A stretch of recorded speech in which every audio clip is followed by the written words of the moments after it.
And we welcome you back at St. Louis, Missouri in the Dome. Seahawks and Rams clashing, and each of these teams have at least 10 players on injured reserve, and a couple of areas we'll be watching closely. Seattle's offensive line, the right side, went down in a matter of days when James Carpenter and John Moffitt were lost because of knee injuries. Yeah, and really a shame, because you watch that group on tape, they were really coming together. But what they lose in those guys in youth, they will gain an experience with Paul McQuiston and Breno Giacomini, both of those guys with more than 4 years of experience in pro football. And for the Rams, the injuries in the secondary, they have 9 cornerbacks who they have lost to injury. The most recent was Al Harris, the veteran who was pushed into duty and been playing well. He's out for the year. Yeah, and they are really going to miss him, and it's been buzzard's luck for them in the secondary. Justin King, you got to wonder now with that sprained ankle if that thing holds up throughout the game today. Steve Spagnuolo's defense at home, they got out of the hole when they were winless when they upset the Saints here in a crazy game. And of course, Pete Carroll's team with amazing wins on the road against the Giants and last week up in Seattle against the Ravens. Seahawks won the toss. They will receive. Josh Brown will be kicking off for the Rams, the one-time Seattle Seahawk on their Super Bowl team, and Leon Washington back to return. Washington chopped out at the 15-yard line. So the 10th game of the year for the Seahawks and Rams is underway. And Tavares Jackson continuing to play with that torn pectoral muscle. Well, and they've really had to manage that during the practice week. Only threw one time this week. That was on Thursday. He's got some very, very good weapons to throw to, in particular Sidney Rice out on the edge. And as I said, Marshawn Lynch is the guy. 37 touches in that game last week. And then Robert Gallery, I'm telling you, he has really started to settle in at left guard as the leader, Chris, of that offensive line.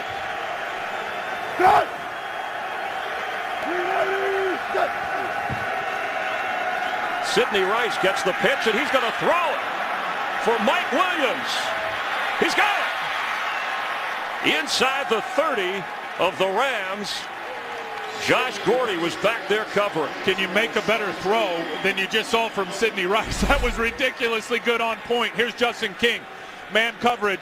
He's going to roll with Sidney Rice. Sidney Rice gets it now, and then the other side, clearly Josh Gordy bit up and then was unable to get started again in terms of the change of direction. Mike Williams ran right by him. That is a perfect throw from Sidney Rice. A 55-yard gain on first down from the 30 of the Rams.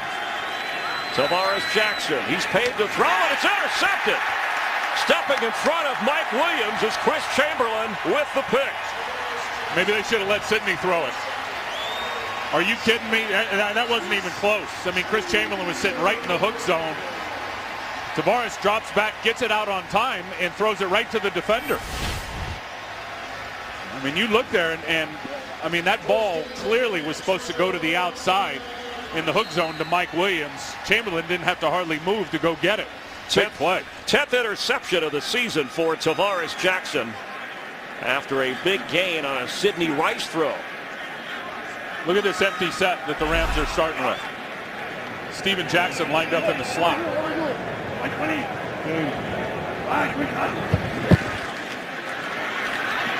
Bradford, and that's almost intercepted right into the arms of Richard Sherman, the rookie corner out of Stanford.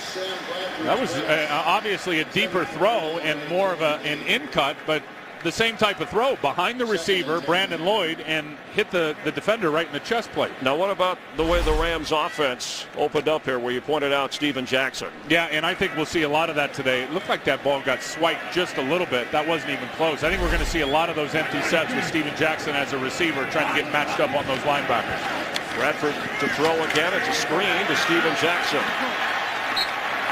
Gets up near the first down marker in the 38-yard line. David Hawthorne brought him down for Seattle. So the Ram offense, Sam Bradford with that ankle wearing a brace, but he did say this week he feels as good as he felt before the injury. And I think they've changed the offense up a little bit with Josh McDaniels, just understanding the firepower at wide receiver and maybe lack thereof, more short passing attack. And then, of course, the bookends lost for the year, especially Saffold. You got LaFleur out there playing left tackle. On 3rd and 1. There's that empty set again.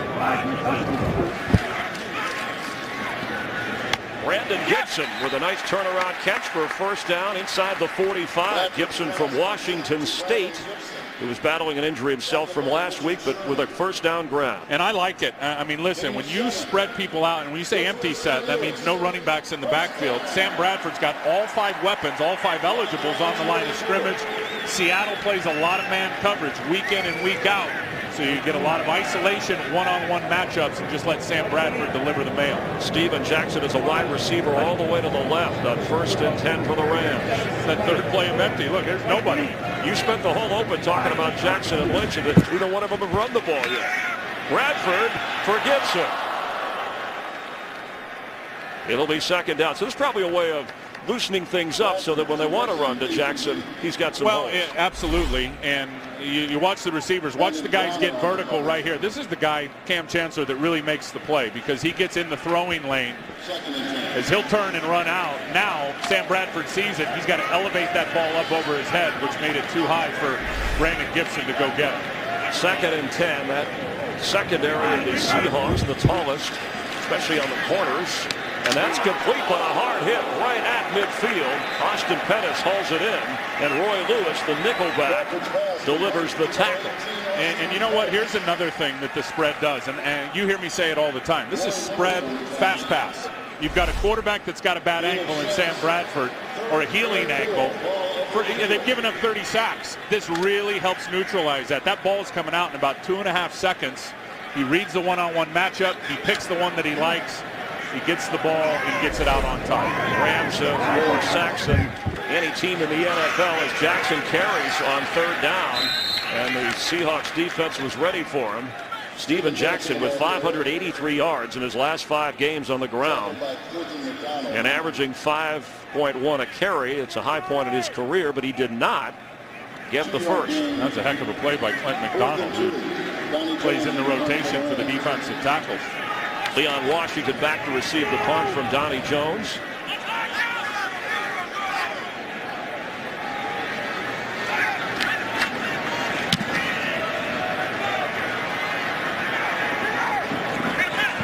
And that's in the end zone. Seattle will come out to the 20-yard line. A 48-yard kick from Jones without a return. So the Seahawks will get a second chance on offense. Tavares Jackson trying to overcome the interception.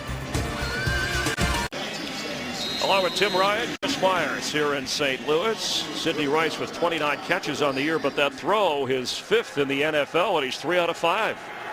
Completing a 55-yard pass. The last time Seattle had the football, but the interception turned it over. Their second possession here. And there is Marshawn Lynch.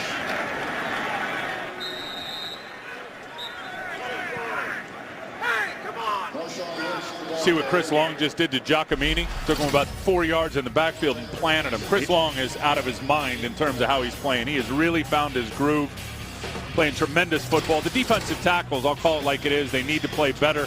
Laurinaitis, very good in the middle and leads a very complicated defense. Love the play of the safeties. That's getting better week in and week out.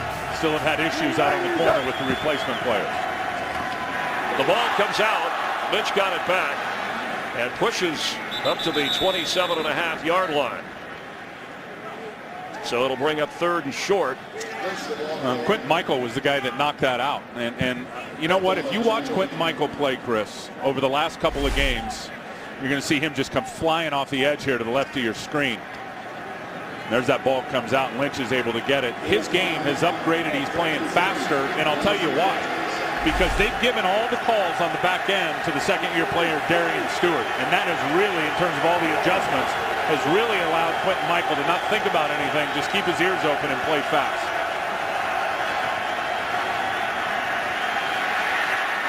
Intercepted. Quentin Michael. Knocked back at the 26-yard line. 2 throws for Tavares Jackson and 2 interceptions. The 9-year veteran with the big play right on cue. And you know what? That's what I'm talking about, is he's not thinking. He's just listening to the adjustments on the back end, and he can go play fast, a lot like he did in Philadelphia when he was with Brian Dawkins. This ball comes out late with Tavares Jackson, who's surveying the defense. Quentin Michael just read the eyes of the quarterback. See, that ball's got to be gone. The receiver's sitting there waiting for it, Ben Obamanu. Michael just undercuts the route, jumps around from the back, and gets a much-needed interception. That's an area where they have lacked this year, with the exception of when they're winning games. They're picking it off. Steven Jackson brought down right at the 35. Now, Tavares Jackson, that torn muscle, he told us he wasn't sure how much it would affect his throwing. And I talked to Carl Smith before the game, and he said that it definitely limits his throws. We just don't know exactly at what point in the game or what kind of throws. And you know what? He's got a great arm. He's an arm thrower. So that pectoral muscle, it's on his right side, the chest muscle, there's no doubt that the thing is being affected just with his throwing motion. And not, needless to say, I said it earlier, he only throws one time a week in practice.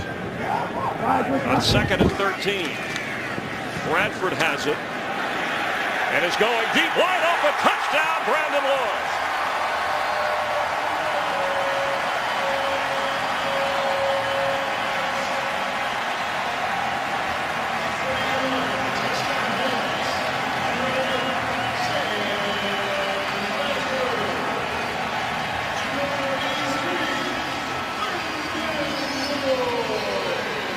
I told you that combination is going to get better and better with Brandon Lloyd and Sam Bradford. They've only practiced 7 times together. And that's the challenge, I think, with those big corners that the Seattle Seahawks have, those big, tall corners. Brandon Lloyd can lull you to sleep and then run right by you. And you saw the graphic, the offense in the opening quarter. That's what Brandon Lloyd brings to this team. 5th touchdown pass of the year for Sam Bradford. 30 yards to Brandon Lloyd. You said Bradford Lloyd would be a difference maker, and so far it's early, but that's the 7-0 score. What a nice hookup, Chris, with Brandon Lloyd out here. He sets up an out route. Richard Sherman plays the out route, the corner, but watch Brandon Lloyd as he's going to cut. His right foot slips out, and then he just gets up, reads Richard Sherman playing the out route, converts it to a vertical route, and Sam Bradford found him and threw a perfect strike. Man, that guy is impressive when you talk about Brandon Lloyd. You go back to last year, he knows this offense with Josh McDaniels. Really fun to watch. So Leon Washington will watch this kick go into the end zone, and Seattle will come out to the 20-yard line. What an eventful first quarter. A couple of interceptions by Tavares Jackson and a Sam Bradford touchdown toss, and the Rams lead it 7-0. Rams are on defense, and so far against Tavares Jackson, he's sweating it out. 2 throws, 2 interceptions, and that torn muscle he didn't throw in Friday's practice, and that's been a timing problem. Pete Carroll said that's not how we want to do it, but he's our best quarterback.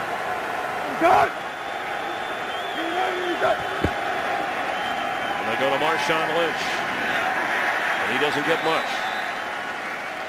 And you think of the passing game. Thursday's the installation day for the game plan in the passing game. And then you also do all of your nickel stuff, your 2-minute stuff on Friday where you're throwing the football. And you have to wonder. Because they're going with the no huddle. You have to wonder, and you know, without all those reps, you can take mental reps all you want. Without the real reps, you certainly got to wonder about the timing with the receivers from the quarterback. And maybe trying to change the pace here with the no huddle as Lynch carries, and it'll bring up 3rd down. You mentioned Lynch touched the ball 37 times in the win last week, and here they go. They're hustling to get the snap on 3rd down. They need 9.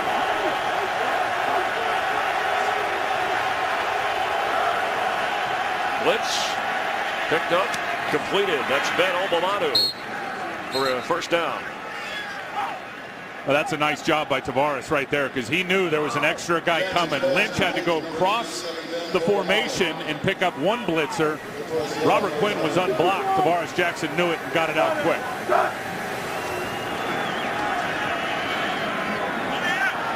Just does overthrow Doug Baldwin. So it'll be 2nd and 10. And I can tell you what this no huddle's doing, and it's a hurry-up no huddle. It is going to gas the pass rush and get those guys tired up front for the St. Louis Rams. Nothing harder in pro football than rushing the passer and against a hurry-up offense. And it is warm inside the dome here. They try to go to Marshawn Lynch on a screen, and Darian Stewart was right there. Jackson complete to Lynch. Tackled by Stewart. Free agent from South Carolina in his 2nd year. As you said, Steve Spagnuolo turned over the leadership role on defense to Stewart. He creates a 4-yard loss. So now 3rd and 14. 2 weeks ago, he gave Darian Stewart. He said he got up in front of the team and said, Darian, this is your team to make all the adjustment calls. I know you were a college free agent. I know you're only in your 2nd year, but it's now your job. And Steve Spagnuolo said it's been outstanding.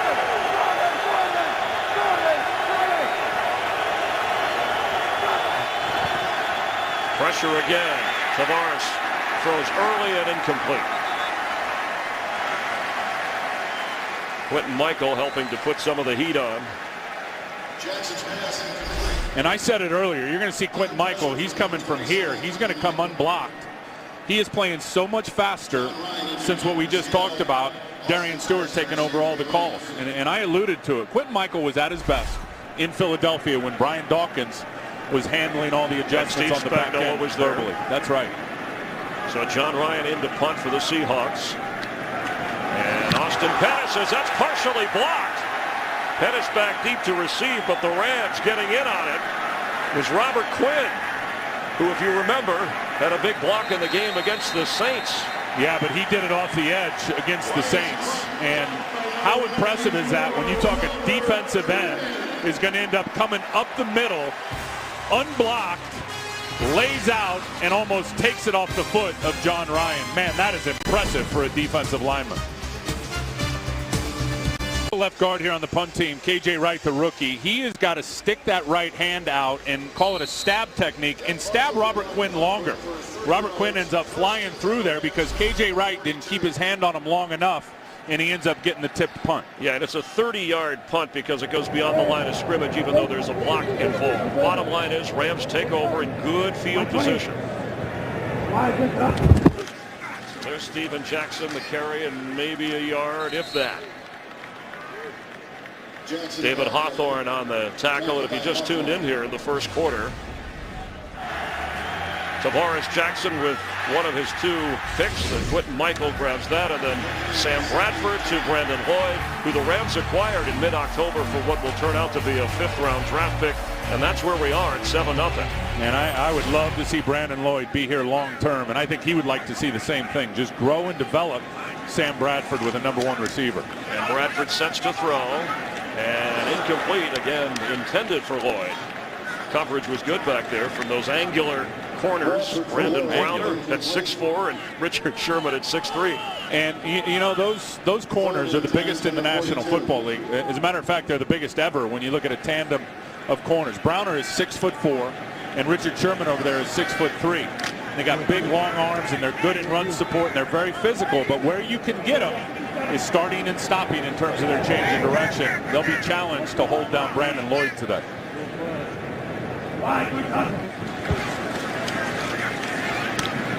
And there was Sherman on Brandon Lloyd, and an excellent defensive play, forcing a 4th down punt possibility. Yeah, there was an article in the Wall Street Journal about the new style of Pete Carroll going for tall, fast corners. You said you can't find it, but if you can get them, then these are the kind of guys you go with. And then Brandon Browner, a free agent, of course, Sherman out of Stanford. Hard to find guys that big that can run as well as those 2 guys do. And that last bat down by Sherman was an example of what those long arms and that length can do for you from a trail position.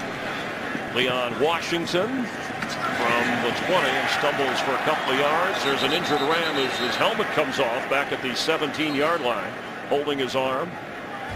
It's Eugene Sims, who appears to be okay after a 40-yard kick. When Steve Spagnuolo and the Rams came into today, that's how the first quarter looked. Awful. But Sam Bradford's toss for a touchdown, and they have a 7-0 lead. Of course, their defense set them up with 2 interceptions. Here goes Marshawn Lynch, and brought down right away. That offensive line of the Seahawks had just been coming together, and then, of course, the injuries within a span of a few days. That's right, and it was on the right side right there that Freddie Robbins just ran right through the right side of that offensive line, and Breno Giacomini. Listen, Tom Cable has got these guys playing really good. If you put them on the tape over the last couple of weeks, the Dallas game and certainly the Baltimore game last week, play with a lot of attitude playing through the whistle. And Lynch carries Fred Robbins again on the stop. This offense doesn't seem like it's going to work as well as it did last week for Seattle in a 7-0 hole. Yeah, and I can tell you this, and Marshawn Lynch had 37 of those touches in that game against Baltimore. And then they got after Baltimore up front. I think this Rams defense, I think they've been a bit embarrassed. Certainly the first 6 games, how they defended the run. They were terrible. You look at them over the last 3, and they have kind of found their way at the line of scrimmage, Chris, and nullifying the big running games. On 3rd down.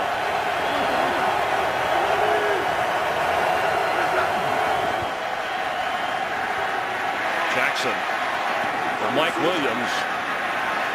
He gets across the 30 near the 1st down marker before James Laurinaitis brought him down. Again, that yellow line is not official, but it appears he is short. That's how the Seahawks are looking at it, and they've trotted out their punter John Ryan. So 4th and 1. And in this kind of a game, Tavares Jackson may have to throw more in Seattle. Oh, they're going to continue to challenge the Rams' run defense. Even though they've been better, they're still the worst in the league when you put all 9 games together. So I promise you, Seattle with Marshawn Lynch, they're going to continue to attempt to run the football. Rams giving up 150 yards a game on the ground. There's a penalty flag. Of course, you can run the ball as long as you're in the game.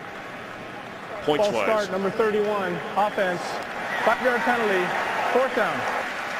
Carl Cheffers, good to have him as our referee today here in St. Louis. The penalty was on Camp Chancellor, so they'll line up to kick it again. And that's the thing the Rams are probably thinking, hey, if we get up on them, they'll help us run the clock down. That's right. That's right. Now, Seattle, I think you mentioned it earlier, their special teams have got to come through for them. They've given up 3 returns in the special teams department coverage, 2 of them against this punt coverage team right here. These guys have got to get it done today.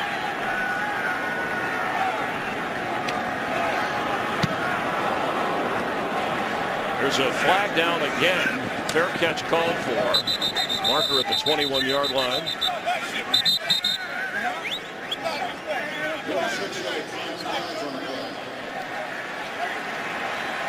It's a 47-yard punt. And make them punt it again. It's going to be a holding call. Number 49, offense, 10-yard penalty, repeat 4th down. So this one's on Clint Gresham, the long snapper. And so the Seahawks, who average 9 penalties a game, which is among the worst in the league, and in the last few games have been 10 plus. Something Pete Carroll said, I know we're young, but we've got to work that out. Yeah, he told us that before the Dallas game, that we've had a hard time in terms of the self-inflicted wounds and just getting out of our own way. So now they got John Ryan back inside his own 5. Gresham will try this again. And they got some single press out on those guys that are called the gunners on the edge. Let's see if they're bringing another heater in terms of trying to get a block. They are. They're going to send 8 guys right at John Ryan. Pettis is back to return an excellent kick from inside the 30. No flags. Pettis goes down at the 38-yard line. It'll be 1st down Rams. Hey, this December, 2 of the most storied conferences in college football culminate their seasons with epic championship games for the first time in their history. And Fox Sports will bring it to you on back-to-back nights. The Pac-12 championship on Friday, December 2nd, and then the Big Ten championship game on Saturday, December 3rd. Both games only on Fox. You talk about that Pac-12. Look at your buddy, your old USC Matt Barkley did to Oregon the other day. Give him props. Go ahead. I mean, that thing, be a hater. That thing's a mess. And Michigan State in good shape in the Pac-10, or I should say the Big Ten. On 1st down, Steven Jackson carries straight ahead across the 40. Now, some of the Ram players were calling this a rivalry game. Well, any division game is going to be a rivalry game. And then I think you think about these teams last year and how they met at the end of the season. Really, for the winner goes to the playoffs. I think everybody that was on either one of these 2 teams remembers that. 2nd and 7 from just inside the 41. So full wide receivers for Bradford. There's Steven Jackson. 57. Window. Right there. Lloyd, here we go. Wide 20. Wide 20. I heard him say, Lloyd, here we go. And did he mean Brandon Lloyd? That's going to Mark Clayton. He's now kind of in the slot receiver role. His first action of the year came last week, but that's his first catch of the season, coming back off of an injury. And I think when you start talking about what Mark Clayton is and what he was in Baltimore and what he was here before that knee injury last year, also has been battling an Achilles. And this is a real player now with real NFL production and certainly some quicks. And he'll get a lot of one-on-one matchups because double coverage will go to Brandon Lloyd. He'll have a lot of opportunity. On 3rd and 1, Bradford to throw, and that ball is tipped, and it'll be 4th down. Red Bryant got his hands up, thought of as the run stuffer, but had time to get to Bradford. There's Big Red right there. Interesting, with the empty set, they go with a long developing route, only need 1 yard. So Sam's back there for about 4 seconds. Everybody's covered, and he tries to unload it, and it gets unblocked. I would have preferred just that spread fast pass again, just find a one-on-one matchup and deliver the ball. Chris Clemens, give him credit for getting an arm in there as well. And inside the 20-yard line before he goes out of bounds, the Seahawks will take over an offense. There's a flag down. So now on some of these special teams plays, we've had flag after flag. Well, so far, what do you think of the matchup? Not a lot of success for Lynch or Jackson, but certainly the turnovers help set the Rams up. Absolutely. And Tavares Jackson now's got 11 interceptions on the year. His first 2 throws were intercepted, and it was good defense by Quentin Michael, but both throws came out late. Player downfield, number 44, 5-yard penalty, replay, 4th down. This is going to be a strong game in terms of the competitive balance, because both of these teams, when you look at them, mirror images of each other when you talk about all the injuries really at the same positions. People forget Seattle's also had injuries at the cornerback position. They've lost Walter Thurman. They lost Marcus Trufant. The O-line injuries to the quarterbacks. A lot of similarities with both of these teams, and they're both paced on being able to run the football. So this is going to be a tight game for 4 quarters. Yeah, they're going to re-kick Tim because of the penalty on St. Louis for an illegal man downfield. So each team having to re-kick. See, they even have the same penalties on special teams. When you say they mirror each other, you're right. But the difference appears to be Sam Bradford, Brandon Lloyd, at least that combination, and that is the difference so far, as Leon Washington will have a chance. Leon Washington is loose. Can he get past Donnie Jones? And the punter did a good job of forcing him out of bounds. Well, he did a good job forcing him out of bounds. He did a bad job of getting hang time on the kick. Chris, there was no hang time. That was more like a line drive to Leon Washington. That's what you call out-kicking your coverage. I mean, watch how far the cover guys are from Leon Washington when he's got it. He's got the ball. There's nobody around him. Now it's a nice little clever cut up inside, and then he breaks the tackle. That really was all fueled by lack of hang time by the punter. Well, the punter can't do everything. If he's going to make the tackle, I mean, does he hit? He kicked it 46. The return 37 for Leon Washington.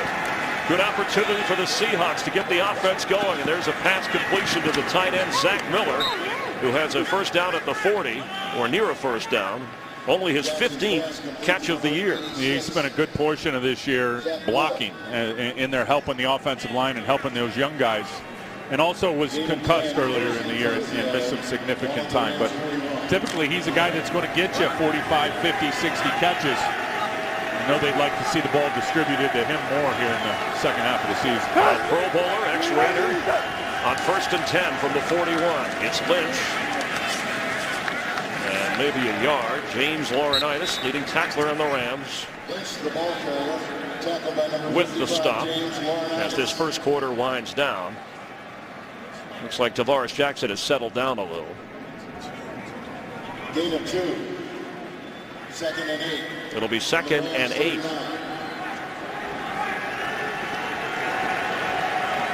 It's interesting as they tried to challenge the left side of that defense when in reality their run game has been much more effective for Seattle when it's gone over here to the left. Hey, Larry. And here comes a flag. False start, number 67. Offense, 5-yard penalty, 2nd down. That's Paul McQuiston, Pressed into duty because of those injuries you've been talking about. Well, and that's what they were hoping they wouldn't get out of Paul McQuiston. With Moffitt being out at right guard and Carpenter out at right tackle, that's the 24th false start. That's the most in the National Football League, and I know that Tom Cable envisioned that those youthful mistakes would be patched up today. Certainly not the case there with McQuiston jumping early. 2nd and 13 now from the 45 of the Rams. Jackson is in trouble, and he's going down. James Hall knocks him back to the 45 of Seattle. And that is the end of the first quarter. The Rams 7 and the Seahawks nothing. Fox NFL Sunday will continue after a break from your local Fox station.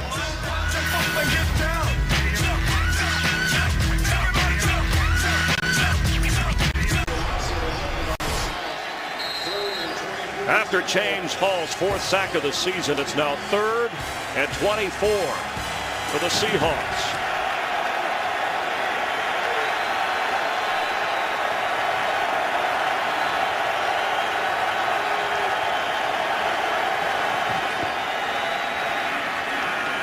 Tavares Jackson goes down. Robert Quinn with the sack. That's 32 sacks given up by Seattle, tied for worst in the NFL this year with the Rams. And that one's on the quarterback. I mean, that's a good job by Robert Quinn, who's going to end up coming from over here. But Tavares feels him. Tavares rolls out to his right, but it's just a late reaction. Watch. You're going to see Robert Quinn. He gets pinned inside. Tavares steps up and then tries to bounce outside and break contain the other way. And Robert Quinn's able to corral him. The first-round draft pick out of North Carolina. Injury plagued, but has come on big for the Rams in the last few games. His 4th sack of the season. This has not been a good performance by Tavares Jackson. And Austin Pettis trying to get some room inside the 9-yard line. And the Rams protecting a 7-0 lead. Take over here in the second quarter.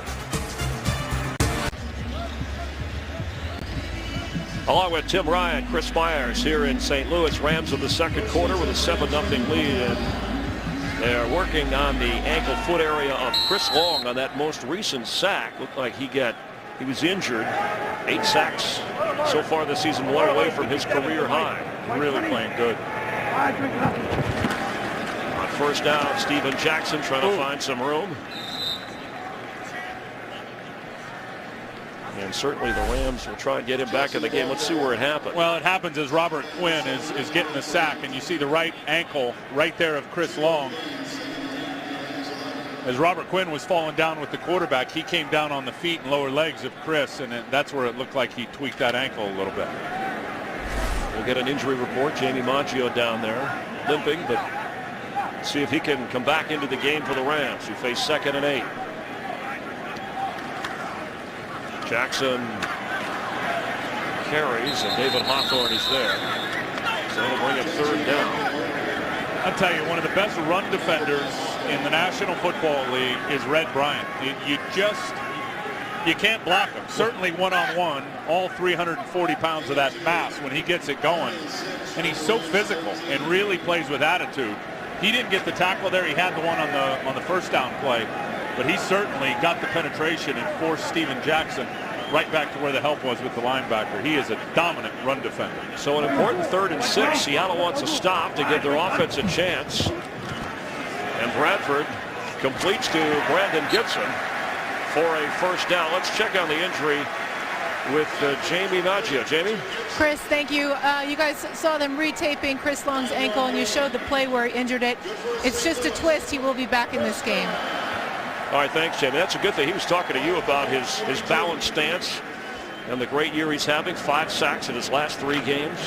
Yeah, he is just not doing it in terms of the pass rush. He is another guy that's really doing a good job playing the run. Hard for a guy, even a tackle, to block him one-on-one in the run game.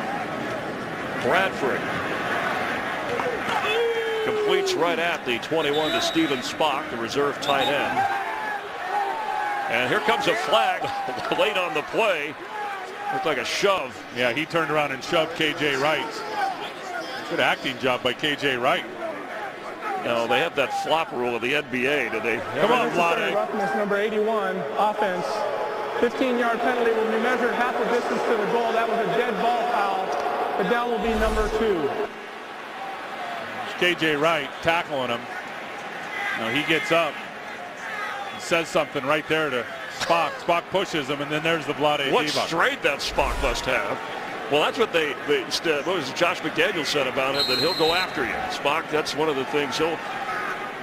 Did I have it right? Was it Vlade Divac Yes, in the NBA? in the Lakers, NBA, they yes. used to flop, and they made the rule out of it, or from that. The Vlade flop.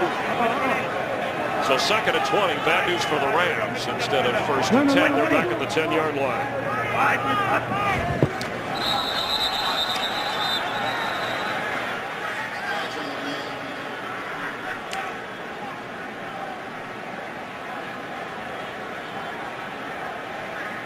False start, number 79, offense. 5-yard penalty, 2nd down. It's on Mark Bavor. How about that bad luck losing Roger Saffold, their left tackle, Friday in the weight room on the very last rep of his last set doing bench press, which he does every Friday. Yeah, you want to stay strong, right? And they lose him. Steve Spagnuolo's lost 20% of his roster this year to injury.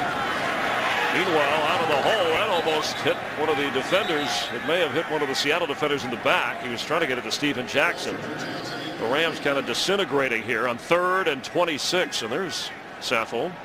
Yeah, and the guy is such a worker. The ball hit an offensive lineman, but there was no intent to catch the ball. Therefore, there's no foul, 3rd down. And this is in warm-ups. I mean, he's out of the game. He's on injured reserve, and he's still out there going through his motions to help out his left guard, Jacob Bell. And again, Roger had lifted every Friday all season long to keep his strength up. Nothing out of the ordinary, just bad luck. So Steven Jackson trying to get the Rams out of the hole. All the way out to the 25, well short of the 1st down, but plenty of punting room for Donnie Jones. Steven has done that all year, Chris, on 3rd down. He is the most productive runner in the National Football League with 3rd down runs.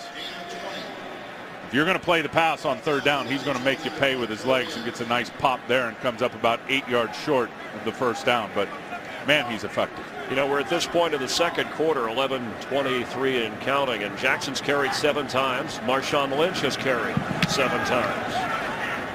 Leon Washington.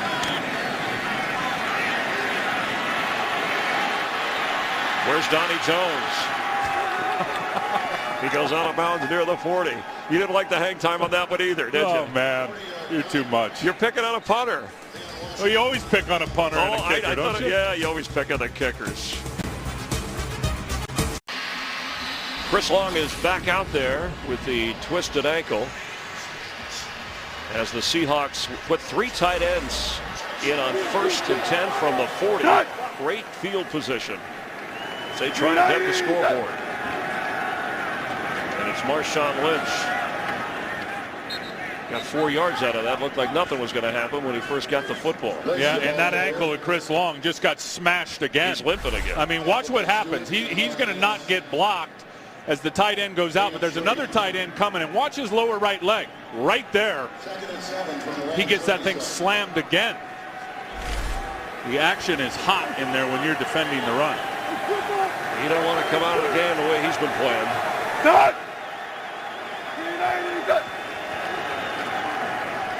Tavares Jackson has the football and completes to Sidney Rice, falling forward for a 1st down near the 26-yard line.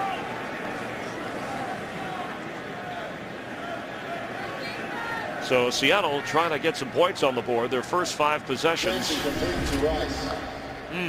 Not good. Well, their best play was the opening play of the game, 55 yards. Sidney Rice on the reverse pass to Mike Williams. But Chris Chamberlain's first career interception ended that. Marshawn Lynch on 1st down, maybe a yard. There was Laurinaitis. You know, this Ram defense, Tim, I know you beam when you think about a Chris Long on the line, a James Laurinaitis in the middle, and if they could just stay healthy in the secondary. Yeah, and it's been just pure bad luck. And when you think of this defense and how complex it is for for everybody in the middle in the front 7, and then what they put on the cornerbacks in terms of the responsibility. Those guys are in so much man coverage out there all by themselves. When you have an injury at the same position mounting up, it really hurts you. There goes Marshawn Lynch, his best run of the day inside the 15 for a first down. Chris Long and James Laurinaitis, the emotional leaders of this team. Yeah, and again, the last 3 games, their run defense has been tremendous, and then Chris Long as a pass rusher has been tremendous. I'm a huge fan of both of these guys. It's a complex defense, and James Laurinaitis runs the show from the neck up out there. His football intelligence is really awesome. He leads them in tackles. Chris Long leads them in sacks. See, here's those corners in man coverage, what I was talking about. On first attempt, pressure on Tavares Jackson, who throws out of bounds. He was looking for Golden Tate, and Laurinaitis put the heat on him. Yeah, he and Chris Long. Laurinaitis got 2 sacks in the last 3 games, and they have dialed up some nice little inside pressures for James Laurinaitis coming on the pass rush. Believe you, this is James right here. There's Chris Long, the 2 guys we were just talking about. So Chris keeps the contain. 2 guys move out to block Chris, and Laurinaitis comes scot-free up inside. So 2nd and 10. The Seahawks want Tavares Jackson to take advantage of that secondary. For Sidney Rice, touchdown. A bullet delivered by Jackson. 14-yard touchdown pass for Jackson to Sidney Rice. 14 yards, Tavares Jackson to Sidney Rice, his 2nd touchdown catch of the year. Yeah, terrific throw. Not a huge window. Laurinaitis is going to drop back. Justin King's going to play outside leverage. And Tavares Jackson just slams it right in between. See, man coverage. What happened was Brady Papinga went out. Laurinaitis was supposed to drop back and try to help. And that was just a terrific throw from Tavares Jackson finding Sidney Rice. Yeah, terrific catch, kind of reeling that in as it was zipped along the line. So after a rough start, Tavares Jackson overcomes a couple of interceptions, and the Seahawks and Rams are tied. For Tavares Jackson, his first touchdown pass since week 5 against the Giants. And a well-designed play. I mean, Brady Papinga in man coverage, they run him out of there. So Sidney Rice runs the in route. It was a little play action to Marshawn Lynch that held Laurinaitis just enough in the middle, which opened up the window enough for Tavares to slice it in there to Sidney Rice. His 7th touchdown pass of the season as Quinn Porter backs up out of the end zone. Ram offense will take over at the 20-yard line. And after the Sidney Rice score, it's a whole new ballgame. Steven Jackson, who came in today on a roll. You see those numbers represent how many yards each carry. That 19-yard pickup was on a 3rd and long when the defense was in a prevent. So unable to bust anything in 7 carries. And he's playing tight end on this play. On 1st and 10, Bradford is going deep for Brandon Lloyd. No flags. And that's what's impressive about those big corners. Brandon Browner in that case. Brandon Browner is 6'4", and he's close to 225 pounds, and he is going to turn and run with Brandon Lloyd right here. He even misses on the press. Brandon Lloyd really good at getting off the press, but that's why corners typically, and they both got their feet tangled up there with the incidental contact, typically you don't see those big 6'4" corners out there, Chris, because they can't run like Brandon Browner can. Jackson can run, and he takes on Cam Chancellor. It'll bring up 3rd down. Chancellor's also a monster when you talk about the size of those defensive backs. 6'3", 235. He got that $20,000 fine for the tough hit on Bolden, and he's okay. He had a concussion last week. Yeah, and he will rock you now. This guy will come up and just sting running backs up in the box. And I was interested in talking to him because this is a very complex defense on the back end. And I said, how's the adjustment been here in only year number 2? He said, we did much more of that at Virginia Tech. It was more complex there than it is here with the Seahawks, which surprised me. On 3rd and 7. Bradford goes down. Leroy Hill from his linebacker spot with the sack. It's only the 15th sack. Seahawks came in with the 3rd fewest number but that was a big one. Yeah, and a lot of similarities with these teams in terms of sending the outside linebackers and getting these guys matched up. And that time, Tony Raggi was responsible for Leroy Hill. Tony Raggi in his second game at center as the starter. And Leroy Hill just ran right by him.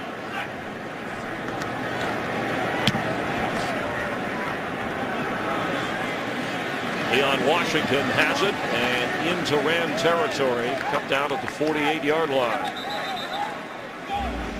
41-yard. Thanksgiving night, Fox presents an all-new holiday special. Kick off the season with Ice Age, a Mammoth Christmas. The original cast returns with a present that you don't want to miss. Ice Age, a Mammoth Christmas, a special event for the whole family this Thanksgiving, 8 Eastern, 7 Central on Fox. And with all the football, gather around with the Tim Ryan family in front of the TV set.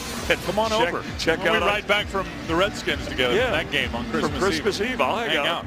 You Christmas at the Ryans. With your hearty laugh, you would play Santa quite well. See, there we go. What do you mean play Santa? One of the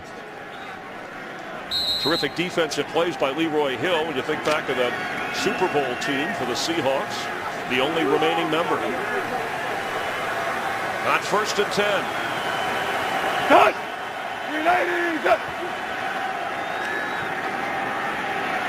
Lynch makes a nice move to pick up some extra yards. Those moves, he made the same type of move last week against Ray Lewis and Jarrett Johnson in that game on a huge third down conversion.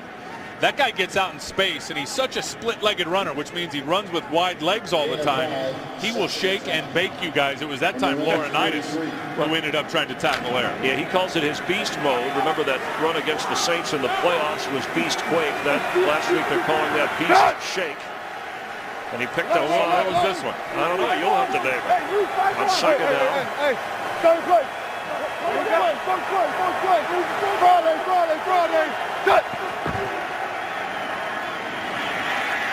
That time they corralled the beast.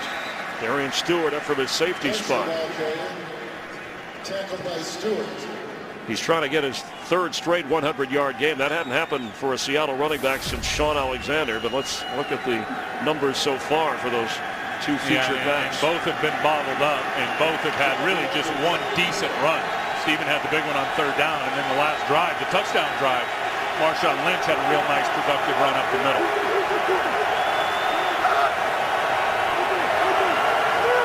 Man coverage, you got to hit the slot right here in Doug Baldwin. Jackson completes to Doug Baldwin. There's a penalty flag in on the back end of the play. But nice call, Tim Ryan. Yeah, anytime you're in what I like to call either cover 1 or cover 8, man coverage with one guy, cover 1 with one free safety down the middle, or cover 8, which is man coverage with 2 guys free, the slot receivers have got to be the guys that make plays. And that time it was Baldwin on Marquise Johnson, which is going to be a matchup that we watch all day today. A 15-yard gain. Baldwin came in tied for the lead on the team in catches with Sidney Rice. He's a great story for a college free agent and his impact. Wow. He played at Stanford briefly with the corner we've been talking about, Richard Sherman. They're sorting out the penalty, which again came in after the catch. Prior to the pass, holding number 21, defense. That penalty declined. Result of the play, 1st down. So that's on Justin King, who some of the Ram coaches said he played maybe the best game of his young career last week against Cleveland. And here he is, 21. You see him right there holding Sidney Rice. I mean, that's not even close. So a fresh set of downs for the Seahawks. Trying to take advantage of excellent field position, and Lynch with a carry. And the Rams swarm him. His 12th carry of the game. There's a flag that comes in late again.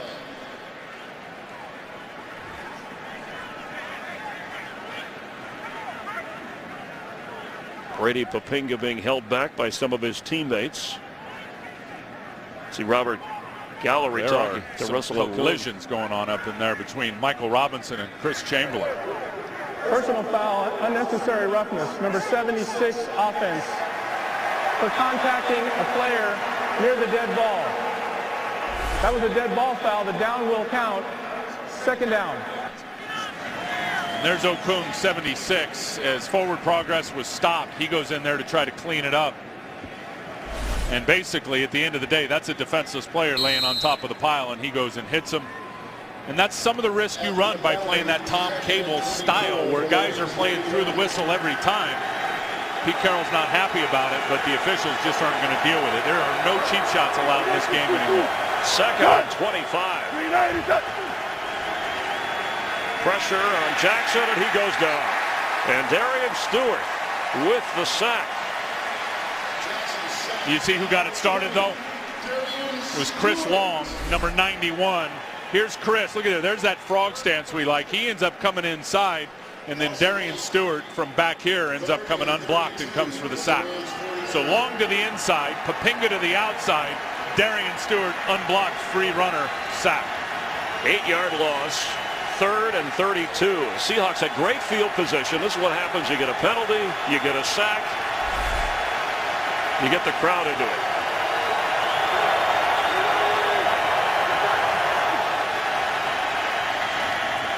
Incomplete.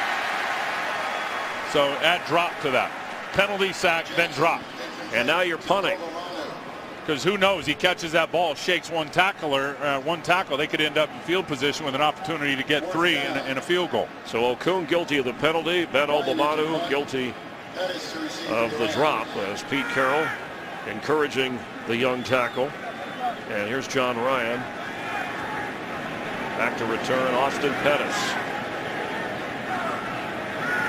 His 4th punt of the game. And there is some pretty good hang time. And you see what happens? See the coverage in front and behind the returner. I'll tell you one thing that's surprised me a little bit today is the Rams' pressure on Tavares Jackson and coming with the blitz. And here you're going to see an overload blitz where they end up sending 4 guys. There's only 3 to block them. So you get the free runner. There's a hit on Tavares Jackson.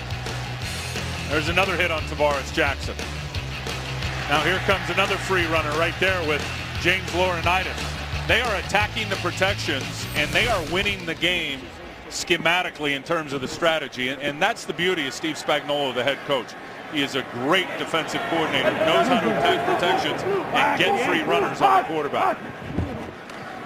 On first down, Steven Jackson carries Kevin Hughes, who is with the practice squad, signed and brought up, is in for Mark LaVore on the offensive line. So even more changes. The Rams had used 6 different offensive lineups in the last 9 games. The shuffling continues here. Brutally bad luck. You know, they lost Jason Smith earlier in the year. Now they're going to give him, I think, another week. The right tackle, the top 5 pick a few years ago, they're going to give him another week to see if he can come back, or they may end up having to put him on injured reserve, and then it'll be Goldberg out there, Adam Goldberg at right tackle for the rest of the year if that happens. 57, 120.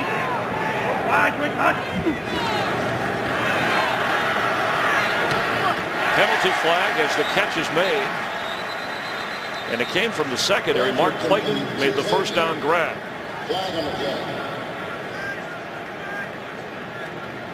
Prior to the pass, illegal contact, number 31, defense. That penalty is declined. Result of the play, first down. So the call was on Cam Chancellor. It didn't matter after a 12-yard connection. So out to the 22-yard line. 1st and 10 Rams. I'll tell you, that was a nice play by Sam Bradford, because Chris Clemens ran right by Hughes, the replacement left tackle.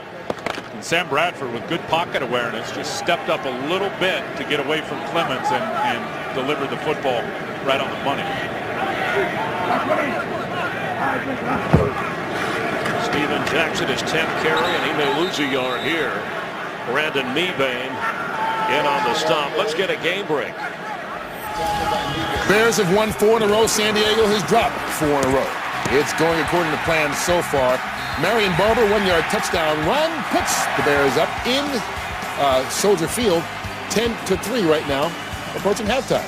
Chris and Tim. Thanks, Kurt. Bears played in the championship game last year, trying to get back to the playoffs. They're on the Seahawks schedule in December.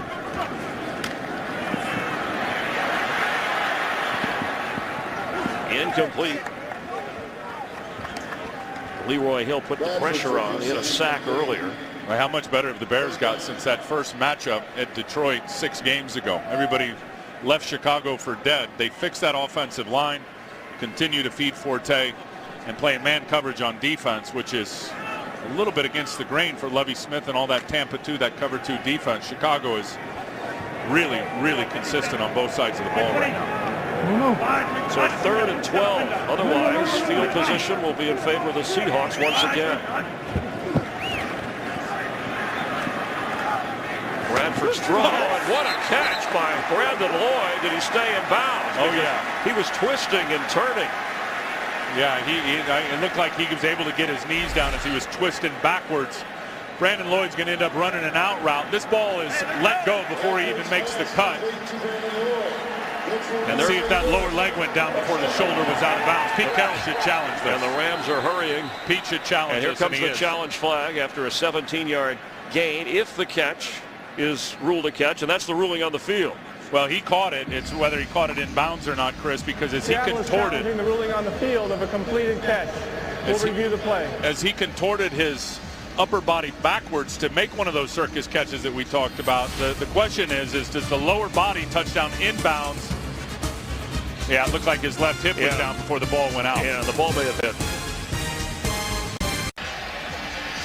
Brandon Lloyd ruled a catch on the field. They're looking to see as if he controlled the ball when he went out of bounds and hit the ground. Yeah, and that was a good call by you. Good observation. His lower body did touch in bounds before his upper body was out of bounds, but the fact is that he finished the process of the catch because the ground can cause an incompletion. Can't cause a fumble, but it can cause an incompletion. So here's a good look as he spins around. Okay, he's going to be in bounds there as his left hip hits, but watch the ball just up under his left elbow. Right there, the ball, does it move enough? There it is. But his left hand is under it, and you just wonder if the ball, this will be a great look at it right here.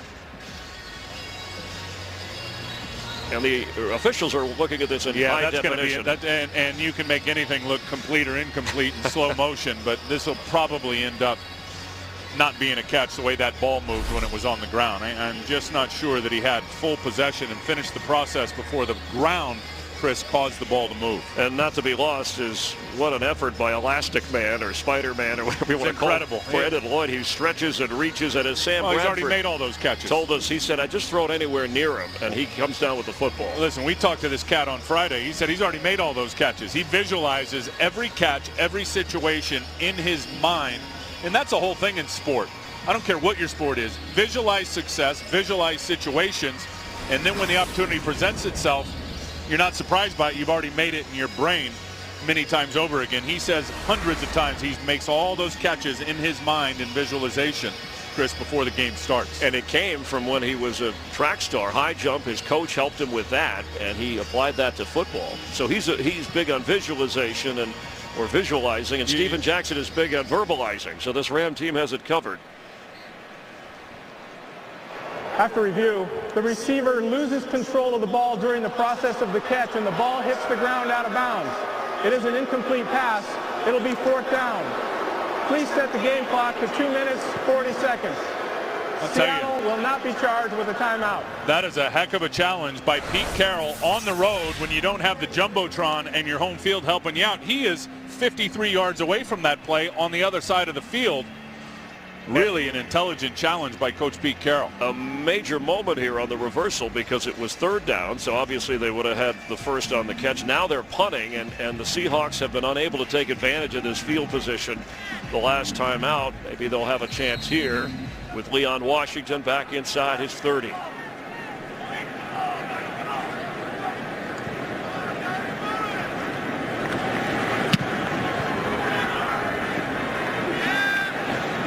Washington trying to get outside, turns around at the 30 and goes down right there. A 50-yard boot. -1 on the return. Tim Ryan, Chris Myers enjoying the game from St. Louis. By the way, early happy Thanksgiving from all of us. Yeah, to those of you watching here. Now, both of these teams. Eat as much tryptophan as you want. Turkey, you know, you don't want to go to sleep on Thanksgiving Day, but That Lions-Packers game, I promise you, will keep you awake. A big one on Fox. Both of these teams, Tim, the Seahawks and Rams, we know about the records, think that this is the part of their schedule where they can get it right, that they should be able to string together some wins. Well, they have to. I mean, you look at what the 49ers are doing. They've already got 8 wins. You can't afford another loss. This is a must-win for both of these football teams when you keep the division race trying to get to the playoffs in the big picture. Especially when you talk about what the Bears are doing in the NFC North, how congested the NFC South is going to be, the NFC East, what's going on there. That's going to present the wild card team. It's not going to come out of the NFC West. So with San Francisco's success, must win for both teams. And Chris, looking at Seattle's schedule, if they win this one and go to 4-6, they got a nice 3-game homestand on the way. Justin Forsett with a run, nearing the 2-minute warning, and he goes down short of the first down, so it will be 3rd down. A little change of pace after Marshawn Lynch has had 12 carries in the game. We're tied at 7. It's the 2-minute mark. Here in St. Louis, a lot of scratching and clawing going on between a couple of teams in the NFC West, and the Ram defense with 3 sacks and 2 interceptions in the game so far. 6 defensive backs. 3rd and 2 for Seattle.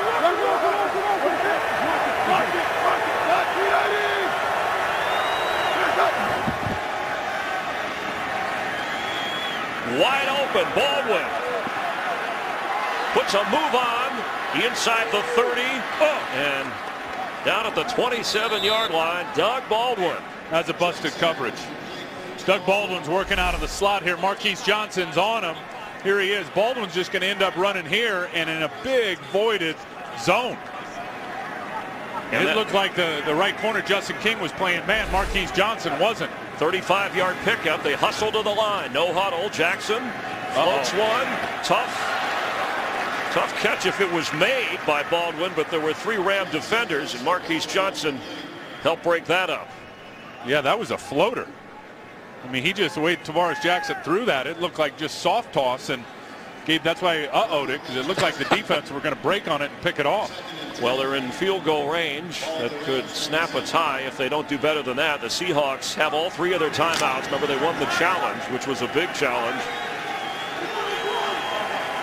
Lynch checks in as the back at 2nd and 10.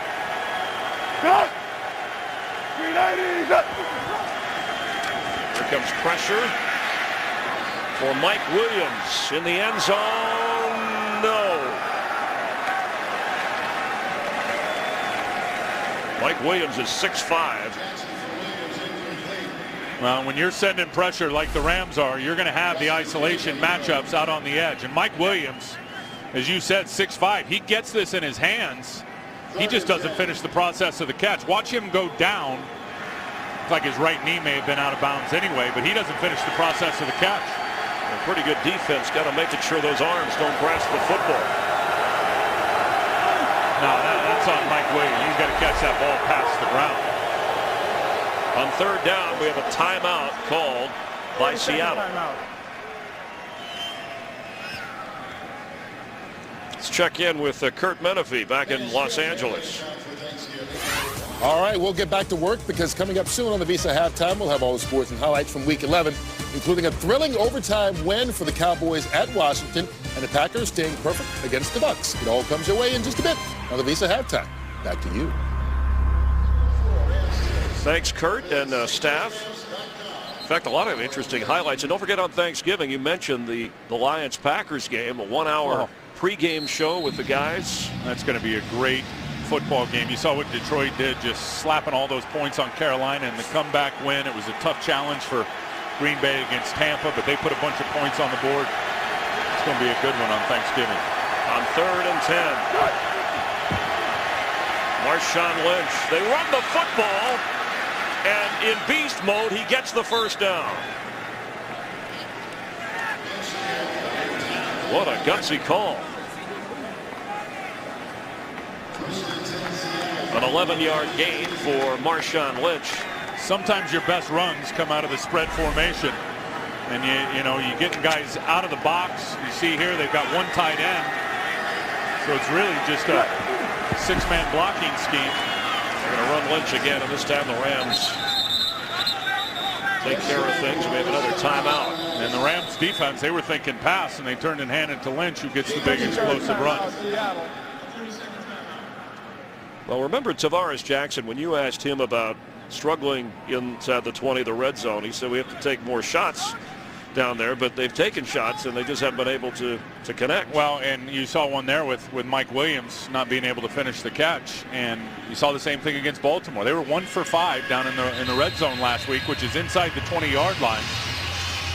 And it was one of three things. It was Tavares late on a throw or two, which allowed defenses to catch up. There was a couple and make a play. There was a couple of drops in the red zone. Doug Baldwin was one of those, and then they got sacked down in the red zone. So the execution, whether it's getting it out on time, making the catch, or the protection has been awry. So 38 seconds, one timeout at the 14-yard line.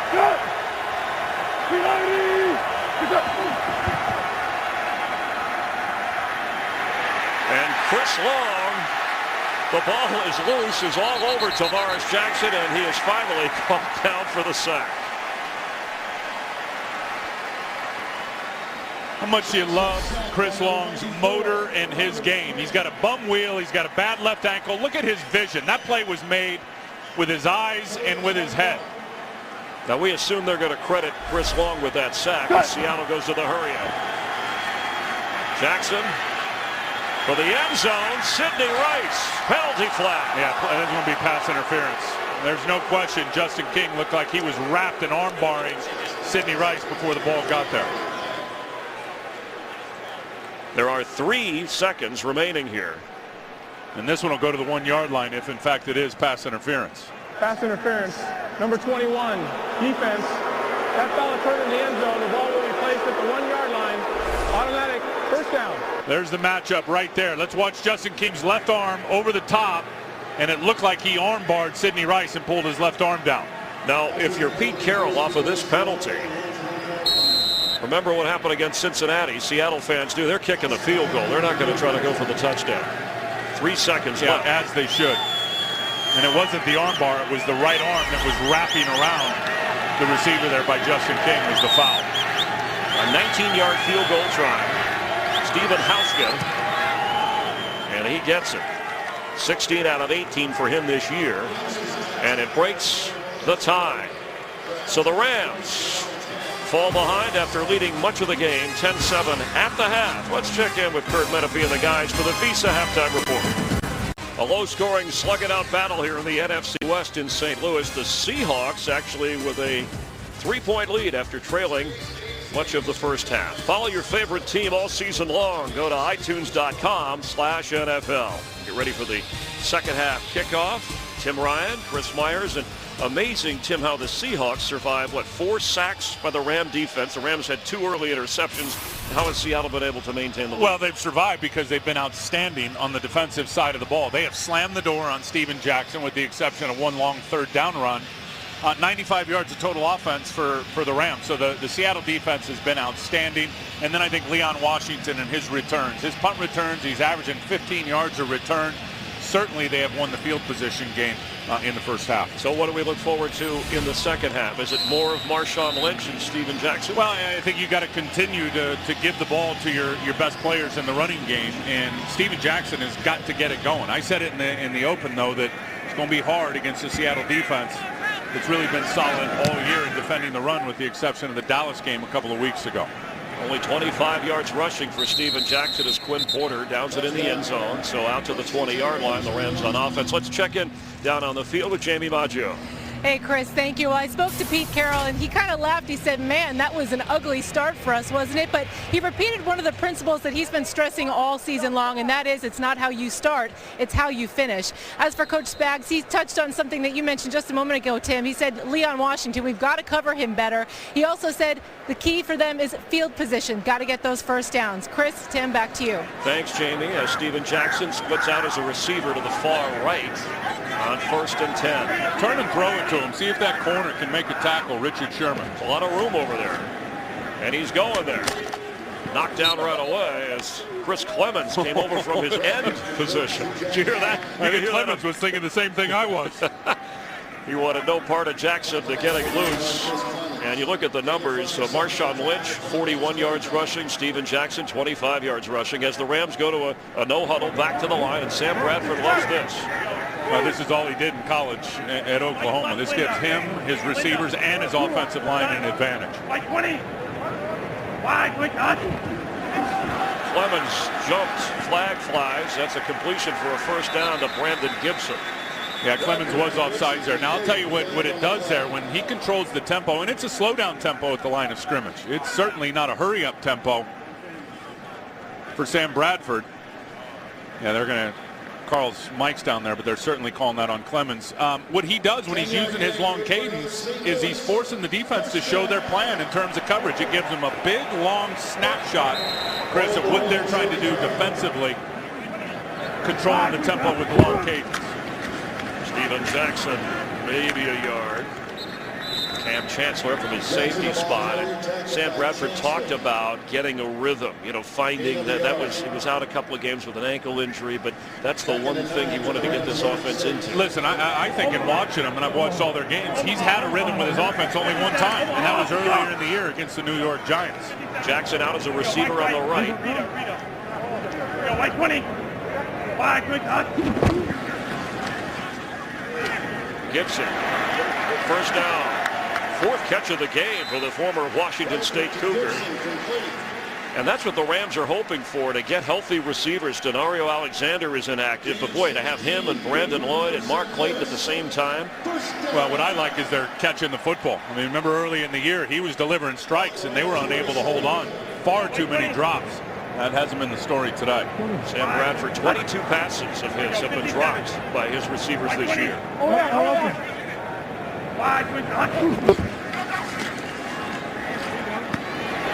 Brandon Lloyd with a nice catch to the 40. And he has just got his eyes, that being Sam Bradford, locked on those two safeties with that long cadence out of the no huddle. And here comes a little bit of pressure. But he knows right now it's 3 deep because that long cadence forced Earl Thomas walking up into the box. Sam knew it, and he broke down the coverage. To throw again. And tipped away at the last moment by Brandon Browner. He was looking for Brandon Lloyd. Lloyd, who said, he's from Kansas City, Missouri. You mentioned, Tim, he'd like to stay a Ram. His contract is up after this year. But he said he grew up emulating, or at least admiring, the Torrey Holtz and the Isaac Bruces of the Showtime, or the greatest show on turf era, I should say, for the Rams. What did he tell us? He feels like he's home. Steven Jackson knocked down. It'll be third down. And I know that the Rams want to have him long term. Why wouldn't you? I mean, this guy went to the Pro Bowl last year. He led the NFL in reception yards. He had a couple of hiccups early in his career. But they love what he's done, not just on the field, but off the field. He has set a great example for these young players with his outstanding preparation. In it.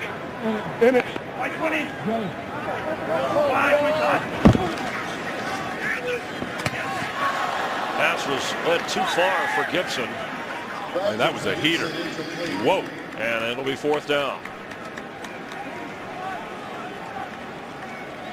So far for Bradford, 12 out of 23. 119 yards on the touchdown to Lloyd. I just know, because I know what Josh McDaniels is as an offensive coordinator and an offensive mind. And that's why I really believe in continuity with this coaching staff. They've got to keep these two guys together for the future, because Sam's skill sets matching up with Josh McDaniels' ability to coach offense, I'm telling you, it would be really, really good things in the future. And the special teams, nice work. Jones punt down to the 6-yard line by Dominic Curry. So the Seahawks, they have the lead, but they'll be backed up in a hole.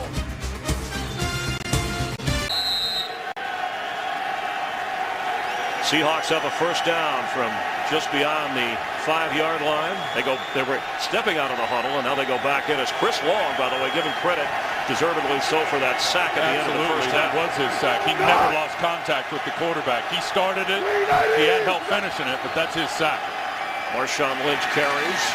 And for Chris Long, that's the 9th sack of the season, and that's a new career high for him, and this is 4th season. And Most of his sacks have come in the fourth quarter. Yeah, that's when he goes in to steal one from Marshawn Lynch, beast mode. That's when Chris Long does his thing. his late games. And you know what's really helped him, and that's now, 6 sacks in the last 4 games, is the fact that his defense is much better and they're staying in games. I mean, when you're not in games and teams are just pounding the run on you in the second half, you don't have a real opportunity, Chris, to be able to rush the passer.